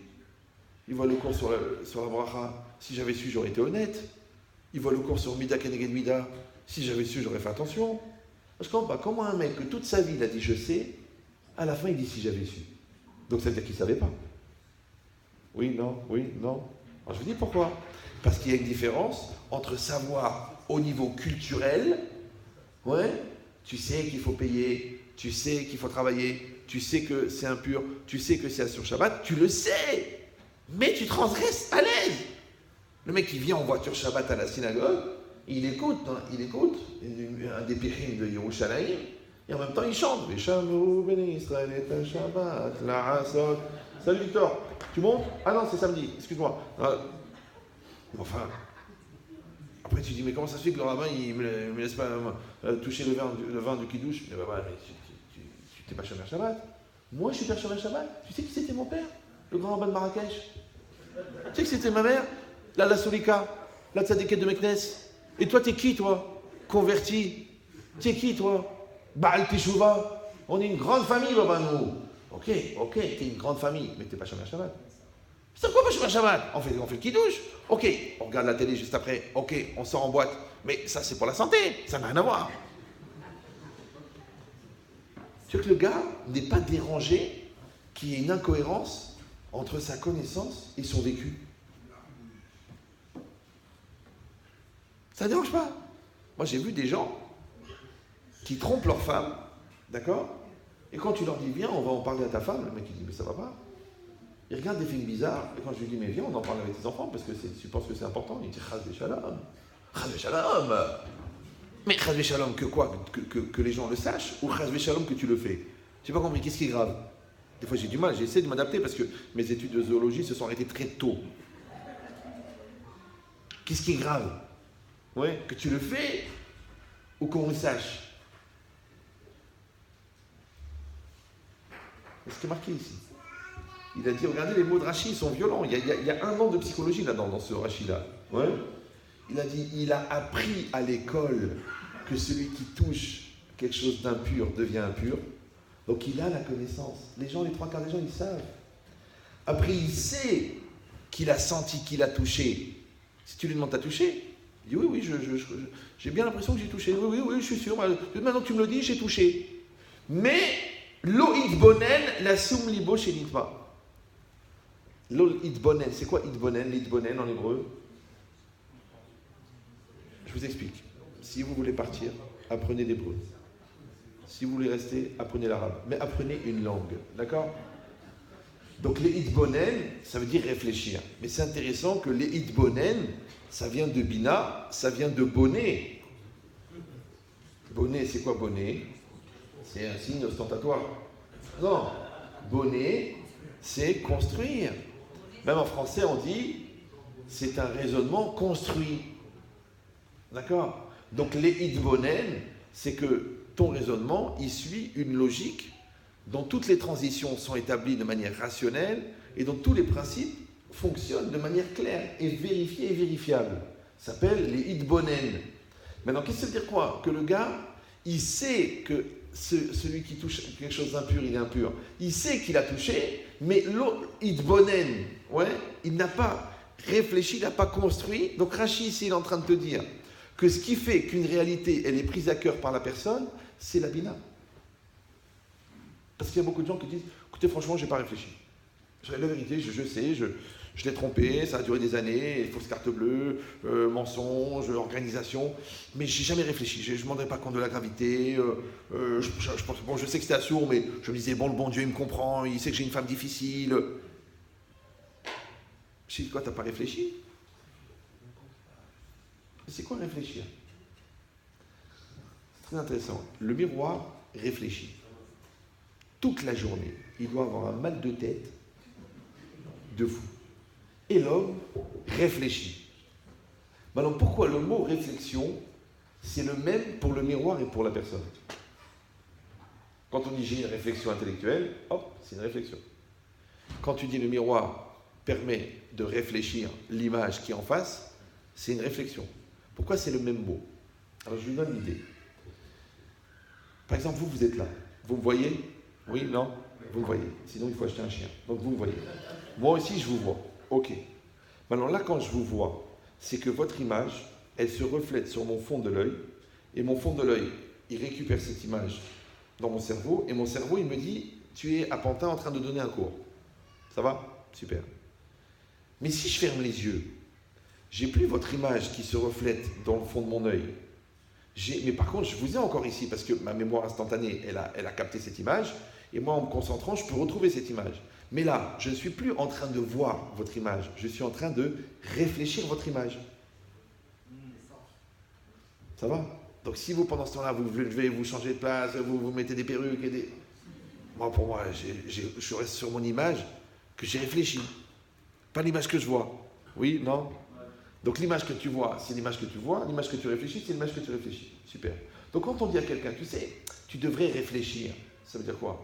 Ça veut dire que tu devrais tenir compte de non pas seulement l'image que tu vois, mais aussi l'image que tu fabriques dans ta tête. Parce que c'est quoi une réflexion? C'est exactement comme un miroir. C'est quoi un miroir? C'est une vitre avec une feuille de métal, très fine, collée. Pourquoi on met une vitre? Vous savez pourquoi? C'est pour qu'elle soit lisse, elle soit droite. Quand elle est droite, elle va renvoyer, elle va capter les photons et elle va me faire une image. C'est le reflet.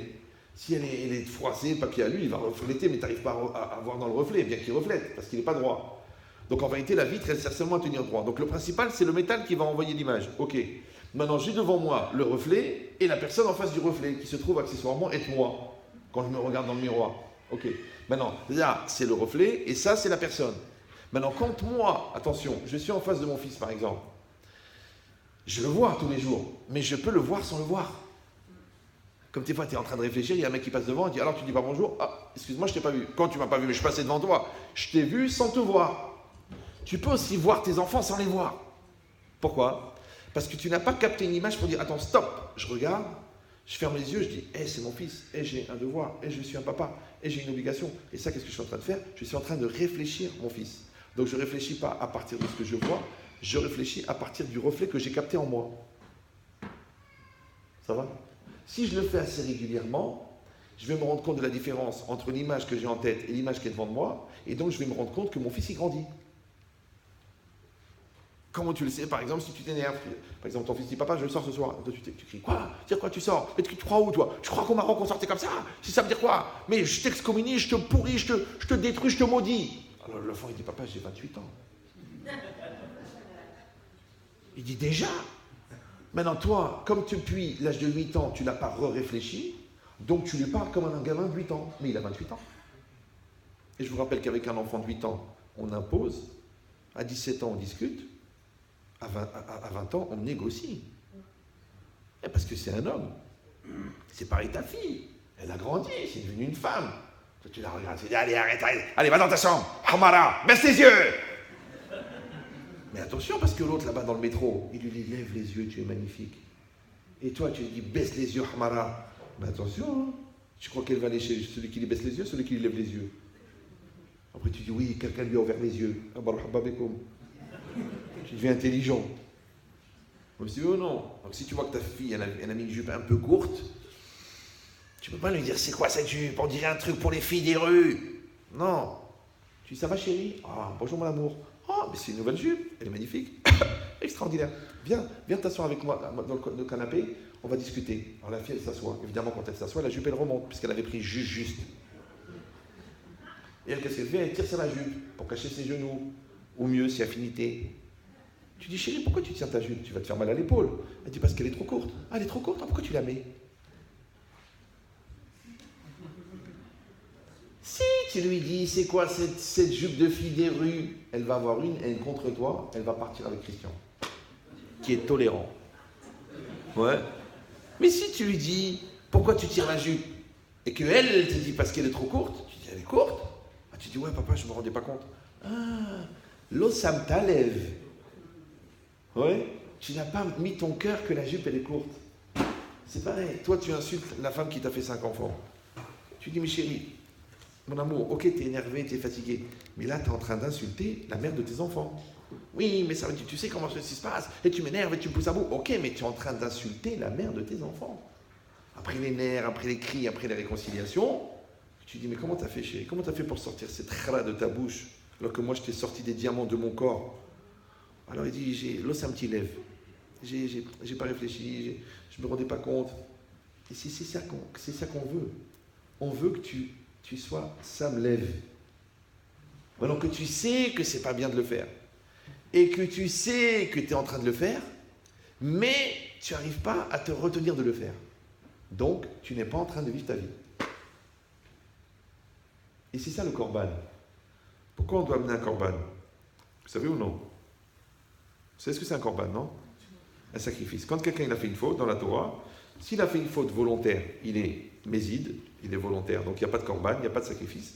Mais s'il a fait une faute involontaire, alors la Torah elle a dit qu'il fera teshuva et il amènera un korban, Bezrat Hashem, bientôt dans le 3e Beth Amikdash. Maintenant, un korban c'est quoi? Un korban c'est un sacrifice, d'accord? Pourquoi je dois amener un korban? Pourquoi? Parce que j'ai fait une faute involontaire. Ils disent le commentaire, ils me disent je comprends pas. Le gars qui a fait une faute volontaire, il n'amène pas de korban, il n'amène pas de sacrifice. Mais celui qui a fait une faute involontaire, il doit amener un sacrifice. Ah, il y a un système qui ne marche pas. Ça va pas, non? Oui, non. C'est bizarre, non? Alors, il faut régler l'histoire. On va rafraîchir les idées. Quand quelqu'un fait une faute volontaire, il n'amène pas de sacrifice. Pourquoi? C'est lui le sacrifice. On va le sacrifier. Ouais. Et quand il a fait une faute involontaire, pourquoi il doit amener un sacrifice puisqu'il n'a pas fait exprès? Alors, vous savez pourquoi est-ce qu'on punit quelqu'un qui n'a pas fait exprès? Vous savez ou non? Parce qu'il n'a pas fait exprès.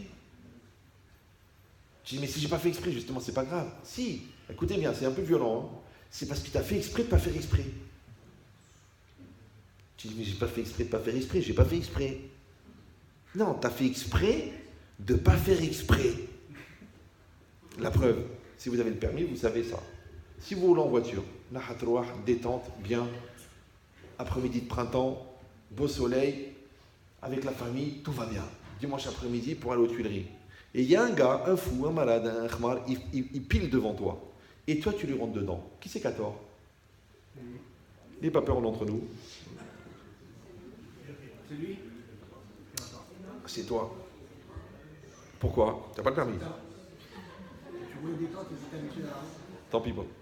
Ah, je te dis pourquoi. Parce qu'il y a une loi dans le permis de conduire, c'est que tu es censé rester maître de ton véhicule. Tu peux me dire la différence entre rester maître de ton véhicule, reste maître de ton corps, et pas devenir fou parce que l'autre est à la moitié nu devant toi, reste maître de ta tête, malgré que tu es en colère, rester maître de ta bouche, malgré que tu es énervé. Tu peux me dire la différence? Donc à chaque fois que tu lâches, tu as tort. C'est pour ça qu'en hébreu, la pshia, c'est la faute. Poshea, c'est un fauteur. Pasharti, c'est j'ai fauté. Mais la pshia, c'est la négligence. Or, je rappelle pour ceux qui n'ont pas compris que la négligence n'est pas un acte. C'est un non-acte qui a généré une conséquence négative. Quand je fais moi la vera, quand moi je casse, quand moi je truche, je dis ok, je l'ai fait, mais j'ai juste négligé, j'ai rien fait. C'est ça ton problème, c'est que tu n'as rien fait. Tu n'as rien fait. Vous me suivez ou non? Tu n'as pas tenu le volant, et bien tant pis pour toi. Tu n'as pas retenu ta bouche, et bien tu mérites la trecha. Tu n'as pas fait attention qu'on était Shabbat. Alors en sortant des toilettes, tu as allumé la lumière. Mais je n'ai pas fait exprès. Mais si tu étais conscient que c'était Shabbat, tu n'aurais pas allumé la lumière. D'accord? Ça s'appelle en français un non-acte. Un non-acte. Il y a un acte et il y a un non-acte. Donc l'acte, c'est quoi? C'est d'agir. Le non-acte, c'est de ne pas agir. Des fois, la Torah, elle te punit parce que tu agis mal. Des fois, la Torah, elle te punit parce que tu n'agis pas pour éviter le mal. Ah, tu dis oui, mais j'avais pas l'impression que c'était moi, j'avais pas l'impression. C'est pour ça qu'on amène un korban. Donc vous avez compris que le korban sur l'involontaire, il n'est pas sur la faute, il est sur la conscience. Tu dois faire tes chouvas parce que tu es inconscient. Tu dois faire tes chouvas parce que tu es négligent. Tu dois faire tes chouvas parce que tu n'as pas pris à cœur. Tu dois faire tes chouvas parce que tu n'étais pas dans ta réalité. Et ça, c'est assourd. Bah oui, parce que rappelez-vous que le fond du Yetzer Hara, le fond, c'est quoi? Les gens croient à la Touma, Belzébuth, Lucifer. Mais non, laisse faire. Non.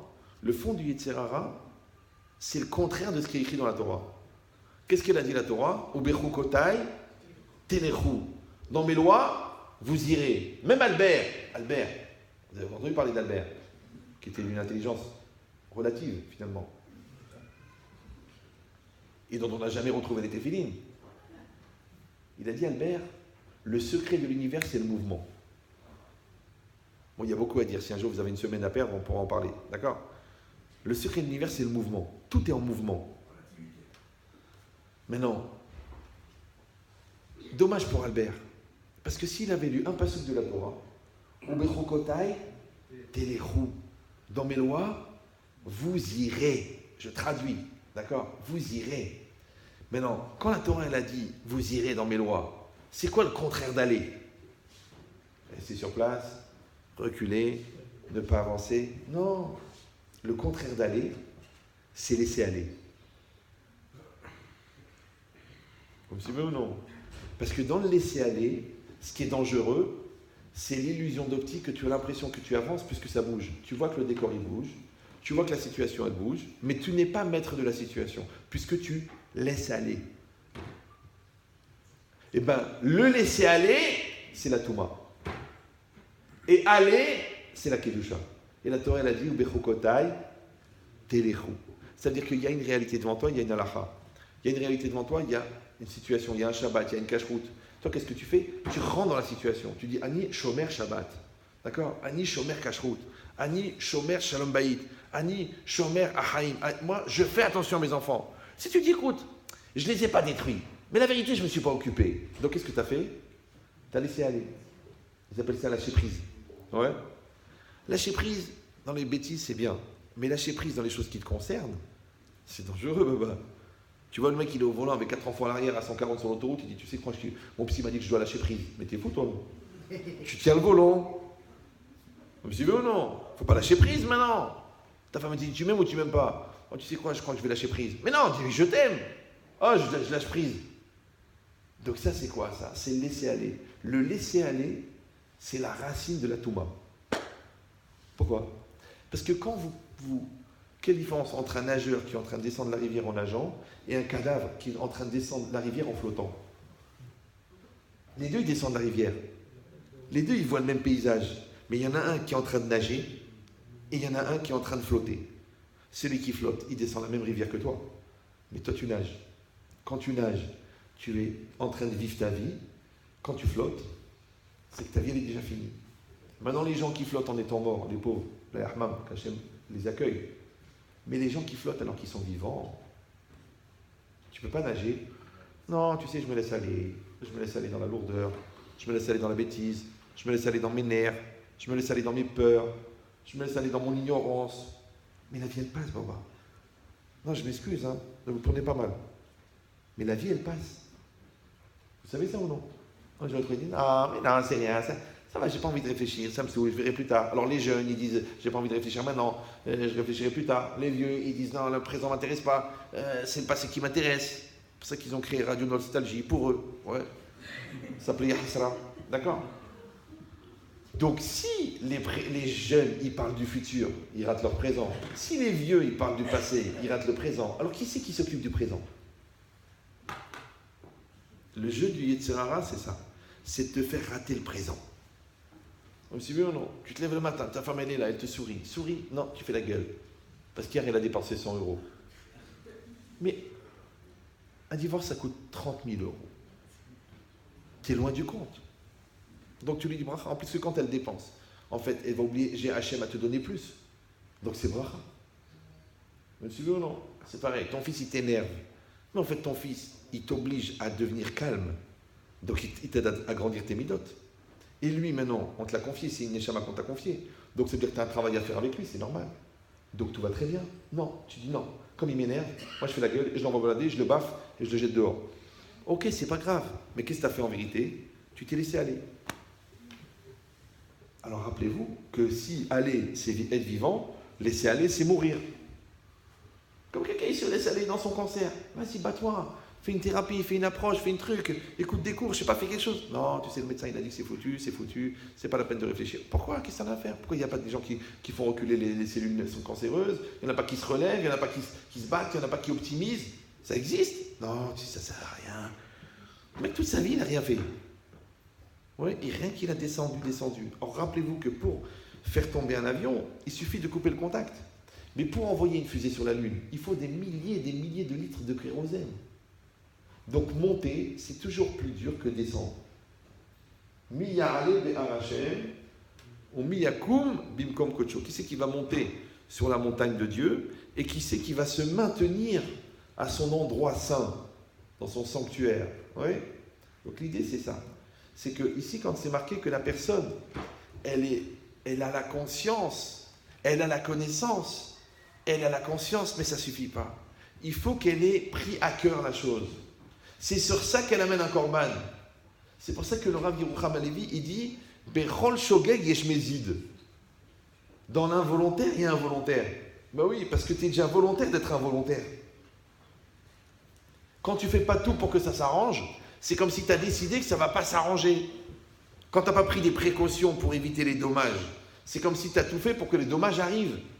D'ailleurs, dans les lois du dommage, là-bas, si vous étudiez la première Mishnah de Baba Kama, ouais, qu'est-ce que c'est marqué là-bas? De ce qu'on sait l'obligation qu'on a de payer quand on casse. Vous savez ou non? Parce que c'est marqué Ushmiratan Alecha. Shmiratan, c'est toi qui as l'obligation de garder tes animaux, de garder tes biens, pour pas qu'ils engendrent des dommages. Moi je dirais non, moi je pense que c'est les autres qui doivent faire attention. Comme en Israël. Ouais, le mec il roule, il met le clignotant, il tourne. Tu dis, mais attends, t'as qu'à faire attention. Mais mets le clignotant, laisse-moi le temps de prendre conscience, et après tu tournes. Non, je tourne, de toute façon j'ai mis le clignotant. C'est-à-dire que moi je dois être toute la journée en train de me dire, il y a un fou qui va me couper la roue.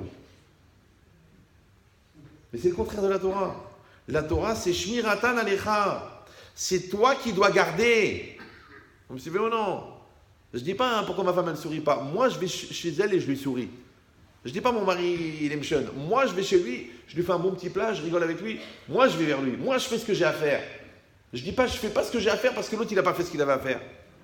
Moi, je joue mon rôle d'homme, je joue mon rôle de père, je joue mon rôle de fils. Moi, je fais ce que j'ai à faire. Moi, je joue mon rôle de juif. Moi, je suis un juif, je vais à la synagogue. Je ne dis pas, tu sais quoi, je suis mal accueilli, à quoi ça sert? De toute façon, le bon Dieu, il ne m'écoute pas quand j'ai besoin de lui. Mais comment il va t'écouter? Il ne te connaît pas. Il ne t'a jamais vu. Il vient à la synagogue tous les jours, il ne te voit pas. À Kippour, tu étais occupé, tu avais une vente à faire. D'accord? Donc ça veut dire quoi? Ça veut dire que la logique, elle est que si moi, je veux que Hachem apparaisse dans ma réalité, alors moi, je dois le faire apparaître dans ma réalité. Maintenant, on avait demandé, mais pourquoi c'est marqué dans le Passouk que les ouvriers, les serviteurs, qui n'avaient pas la crainte d'Hachem, et après c'est marqué ceux qui n'ont pas mis son cœur. Vous avez compris maintenant que la nature de la Simatlev, la nature de la sensibilité que tu dois avoir, c'est la crainte d'Hachem. Vous me suivez ou non? Parce que quelqu'un il peut être très intelligent. Quelqu'un il peut avoir un doctorat de psychologie. Quelqu'un il peut avoir une agrégation de psychanalyse. Quelqu'un il peut être agrégé à CAPES de mathématiques et maîtrise de physique et grand cardiologue et grand. Mais si il n'a pas la Simatlev, ça lui sert à rien. Pourquoi? Parce qu'à quoi il sert le meilleur appareil du monde, si tu ne peux pas le brancher? C'est comme si toi tu dis, c'est dommage, j'ai acheté des enceintes de folie, mais il n'y a pas le Bluetooth. Bluetooth, c'est les gens qui ont les dents bleues. Non, c'est pas ça. C'est un système par onde qui permet de capter un signal pour relier deux appareils sans fil. C'est Bluetooth. Ouais. Maintenant, cette logique-là, c'est quoi? C'est que toi, il y a une femme ici, il y a un mari ici, mais il n'y a pas le Bluetooth. Il y a des enfants ici, il y a des parents ici, mais il n'y a pas de Bluetooth. Il y a la Torah ici, il y a toi ici, mais il n'y a pas le Bluetooth. Il faut installer le Bluetooth. Alors, comment on appelle le Bluetooth? Le Bluetooth, c'est Yirat Shamayim. Les gens ils disent non, c'est une question de connaissance. Ils apprennent. Là, tu vas te dire non, c'est une question de prise de conscience. Ils sont conscients. Il y a des gens qui vont dire non, c'est une question de milieu. Je suis dans un bon milieu, grâce à Dieu, je suis dans une communauté orthodoxe. Non, ça ne suffit pas. Il faut que tu aies la Yirat Shamayim. Qu'est-ce que c'est la Yirat Shamayim? C'est quoi la crainte du ciel? La crainte du ciel, écoutez bien, en résumé, c'est une conscience exacerbée de l'existence et de l'intervention divine dans le monde. C'est-à-dire que tant que toi, que ta connaissance, elle reste une connaissance, que ta sensibilité, elle reste une sensibilité, mais qu'elle ne te rentre pas en toi, c'est zéro. Zéro. Tu peux passer à côté de ta vie. Toujours, je racontais quand j'étais à Bachour, alors pendant les vacances, parce que nous, à partir de l'âge de 15 ans et demi, on n'a plus demandé d'argent à nos parents. C'est fini. On savait qu'ils travaillaient comme des fous, on travaillait pendant les vacances. Et si on a besoin d'argent de poche, nous, on travaille. On va dire, papa, donnez. Non, papa. On se débrouille. Ouais. Alors, j'ai travaillé pendant les vacances à la sécurité sociale, dans les bureaux, au service comptable. Et moi, maintenant, j'étais Bachour Yeshiva. Donc, j'étais avec ma chemisette, et j'avais mes tzitzit, et j'avais ma kippa, et j'avais mes pailleus. Une belle kippa, Ziana. Et le premier jour, je travaille, un gars, il vient comme ça, un petit nerveux, je me rappelle, un peu, pas très grand, gros comme ça, et chauve et nerveux. Il vient. Monsieur, oui, vous savez que c'est une administration publique? Je dis oui. Il m'a dit, mais pourquoi vous mettez le qui peut le? Qui peut le? Moi, j'ai compris qui peut le plus, peut le moins, d'accord? Je dis, parce que je suis juif, orthodoxe et religieux. Il faut préciser, parce que c'est pas évident. Ouais. Il me dit, moi aussi je suis juif. Athée et communiste. Ah, je dis, fois chez les mares, fois tanefesh, fois dagouf. El narefanalo, el narefanalo, el narefanalo. Je dis, je comprends pas. Pourquoi vous mettez ça? À quoi ça sert? C'est de la provocation. Je dis, attends. Je dis, écoutez, monsieur, j'ai un problème. Comme ça, je lui racontais, comme ça, je lui parlais. Je dis, j'ai un problème. Il me dit, pourquoi? Moi, Béhémet, ça faisait à l'époque, en première, deuxième, ça faisait à peu près 2 ans que je mettais la kippa toute la journée. D'accord?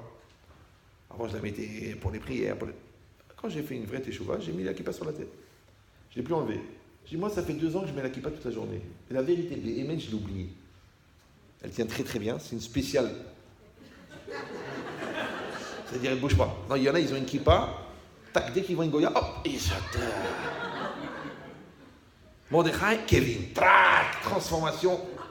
Moi, je peux pas, j'arrive pas. La barbe, c'est pareil, je peux pas l'enlever. J'ai perdu le libre arbitre. Obligé, d'accord? Donc, je lui dis, moi, la vérité, je mets la kippa tous les jours, je la sens même plus.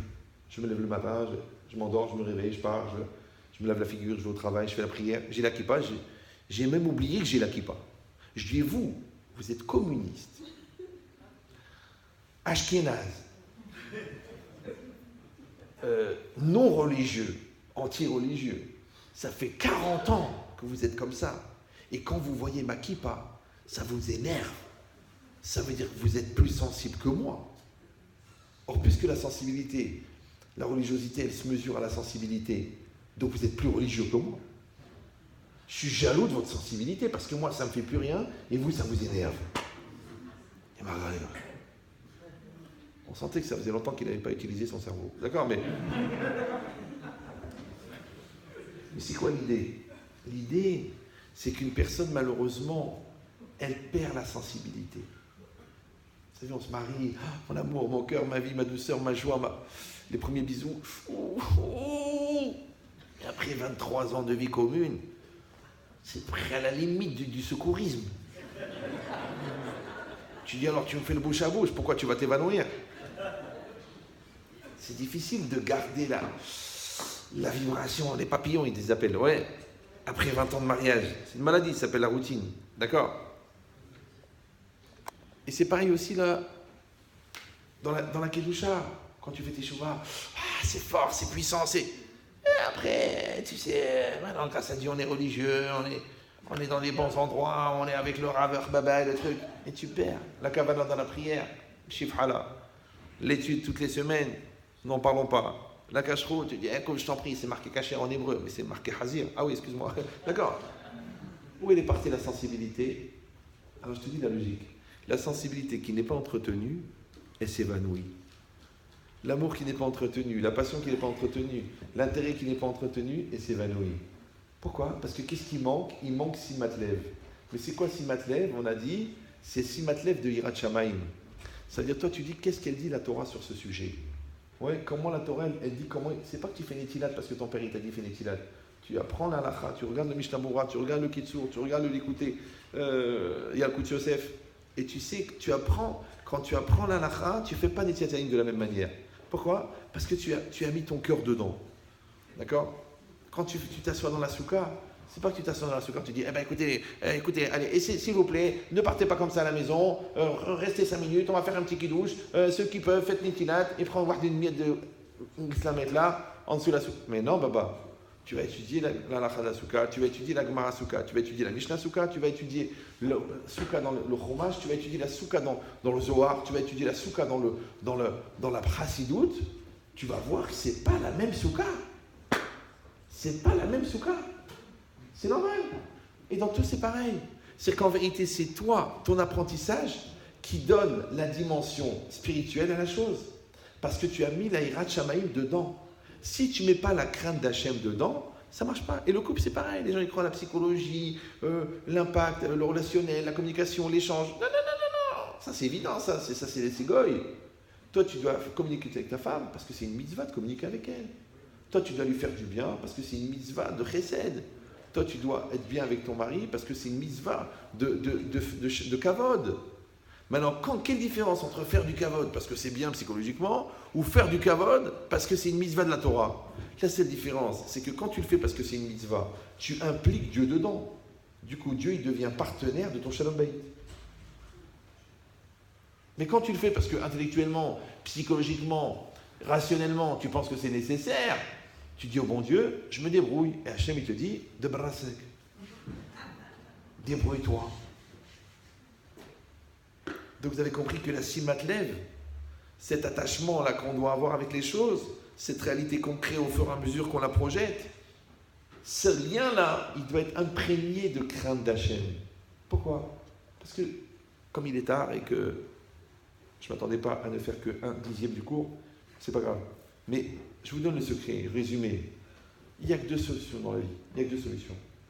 Ou tu vas être un serviteur de Dieu, Eved Hashem, ou tu vas être un serviteur du Yetzer Hara. Bon, les gens ils croient que serviteur du Yetzer Hara, c'est-à-dire d'être alcoolique, voleur, violeur, tueur, proxénète. Non. Tu peux être coléreux, tu peux être entêté, tu peux être bête, tu peux être ignorant, tu peux cumuler des névroses, des stress, tu peux t'amuser à accuser tout le monde, tu peux être parano. Tout ça, c'est Eved Satan. Vous me suivez ou non? C'est que quand toi, tu ne te donnes pas les moyens d'être un serviteur d'Hachem, automatiquement, pourquoi? Parce que pour être un serviteur d'Hachem, il faut que tu maîtrises ton Yetzer Hara, il faut que tu maîtrises ta peur, il faut que tu développes ta Emouna, il faut que tu développes ta crainte d'Hachem, il faut que tu apprends à respecter l'autre, il faut que tu luttes contre ta haine, contre ta rancune, contre ta bêtise, il faut que tu luttes contre la Touma, contre les mauvaises visions. Donc, tu as vu tout ce qu'il faut faire pour être un serviteur d'Hachem? Et bien, en même temps que ça te rend serviteur d'Hachem, mais en même temps, ça te sauve de toutes ces maladies que les gens qui servent le Satan, ils sont malades. Et je peux vous dire qu'il y en a des maladies. Des tonnes et des tonnes. Moi, quand j'explique ça, les gens me disent oh, écoutez, oh, c'est encore Yetzirah, oh, il a bon dos, Yetzirah. Ok, alors je vais dire, tu sais quoi? Tu n'es pas avec le Satan. Bon, alors je suis quoi alors? Tu es schizophrène. Ah bon? Oui. Tu n'es pas avec le Satan, toi. Non. Tu es bipolaire. Tu es pervers narcissique. Tu veux que je te dise les vrais mots? Les voilà les vrais mots. Donc quand la Torah, elle t'a dit, tu sais quoi? Ok, tu as des problèmes. Ok, tu as du Satan. Mais bon, Hachem, on a des outils. On a la Kedusha, on a la mitzvah, on a la perpétuité d'être. On a le moussard, on a le travail sur soi, on a la construction des midotes, on a la lutte contre ses peurs, on a la lutte contre la négation, on a la lutte contre la touma. On a des outils que les autres nous envient. Je ne sais pas si vous comprenez, on a des outils incroyables. Et les outils, Aodon Kolo, cousin de Marco Polo, pour que tu puisses les utiliser, il faut qu'ils rentrent en toi.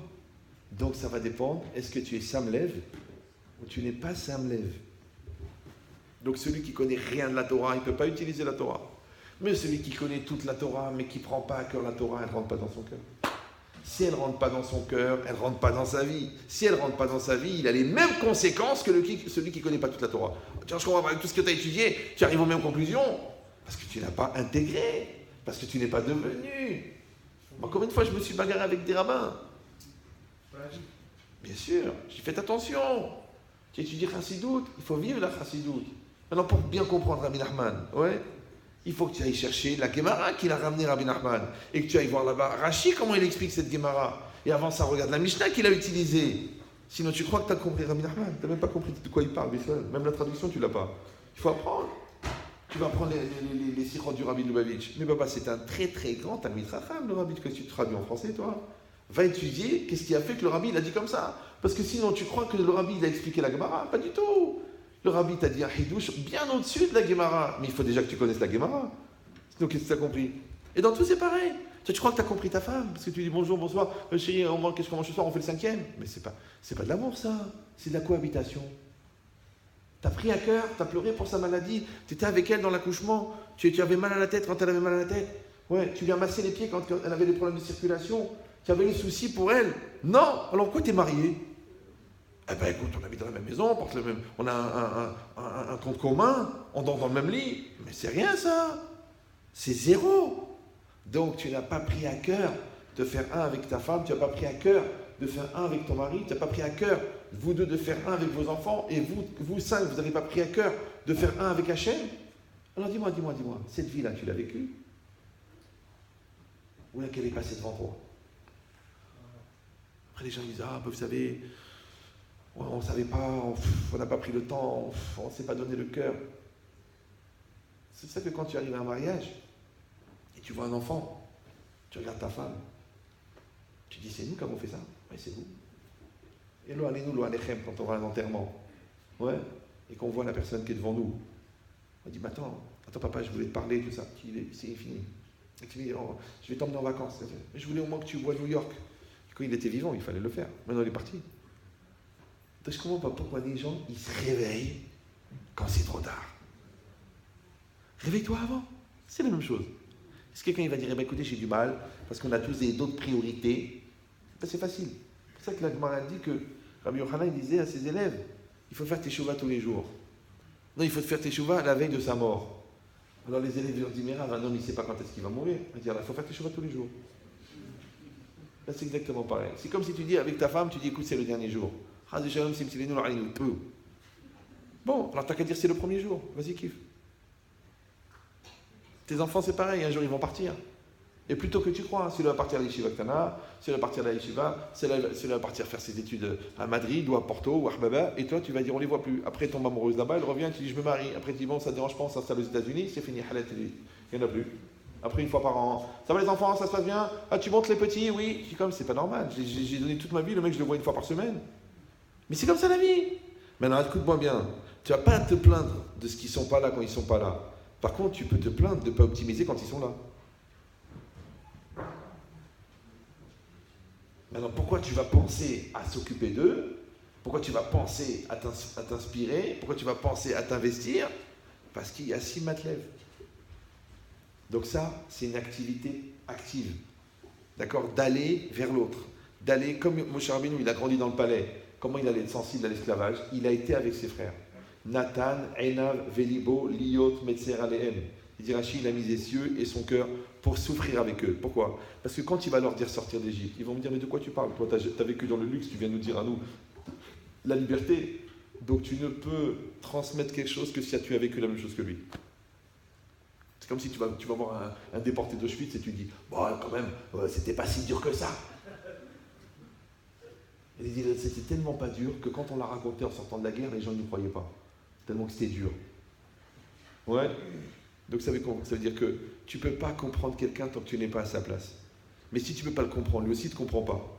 Donc tu ne peux pas y changer. C'est pour ça que toujours quand le gars m'appelle, il dit ah mais chérie, ma femme elle accouche, j'ai le droit de rentrer dans la salle? Je dis oui, tu rentres. Il me dit mais j'ai pas le droit de la voir quand elle est dénudée. Je dis oui, tu tournes la tête, tu te mets la tête contre le mur. Mais il faut que tu entends les cris qui te rentrent dans le cœur comme ça.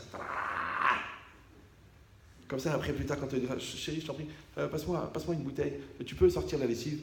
Tu ne diras pas ah, c'est ton rôle, c'est pas le mien. Rappelle-toi de l'accouchement. Parce que vous savez que les femmes n'ont pas de mitzvah d'avoir des enfants. Vous savez ça?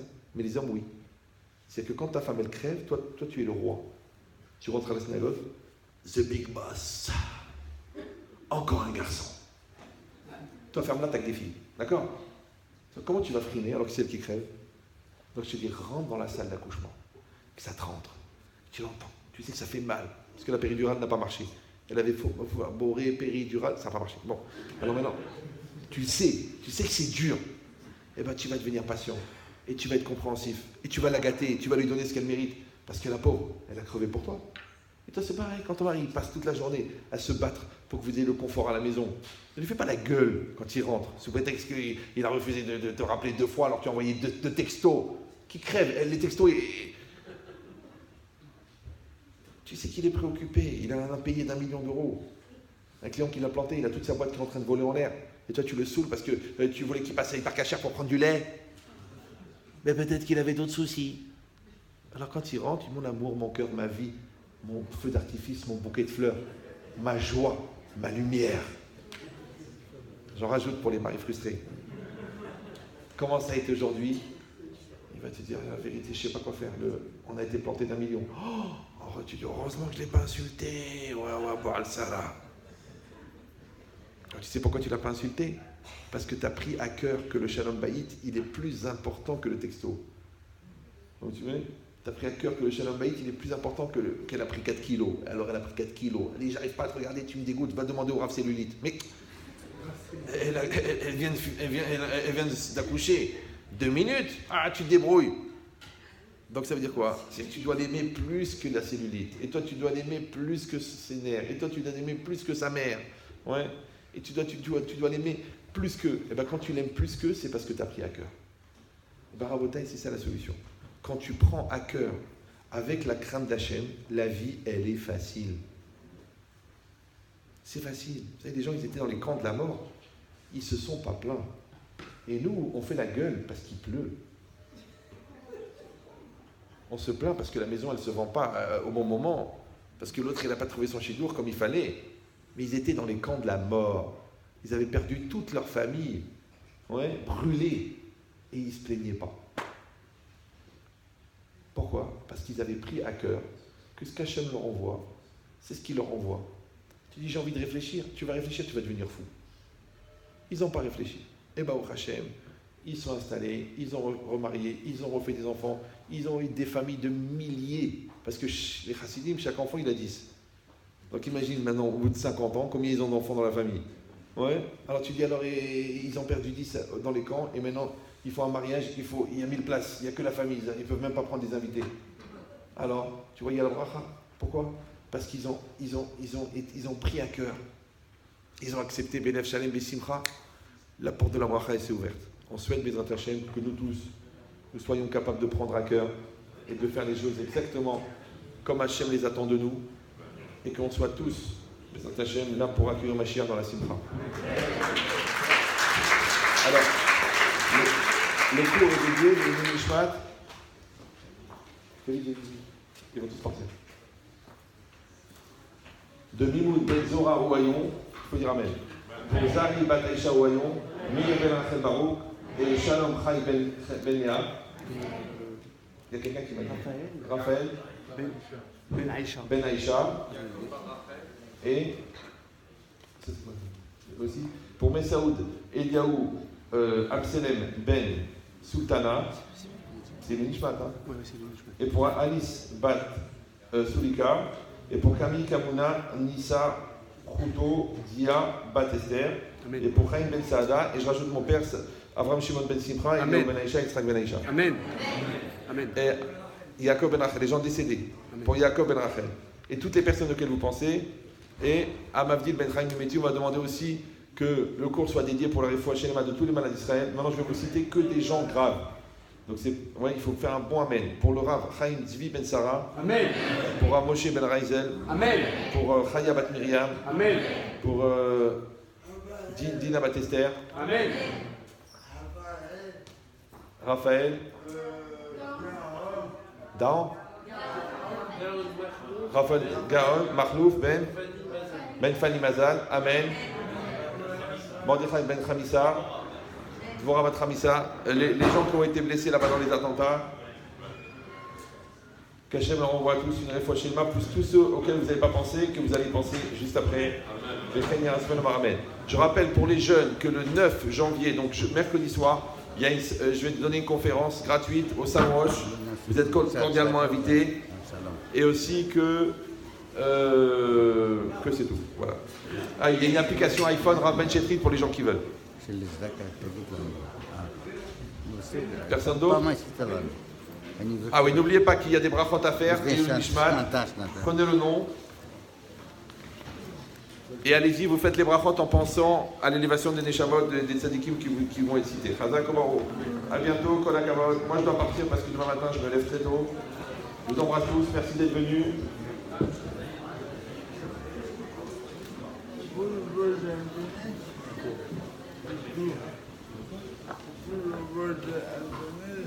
On va sur Internet. Je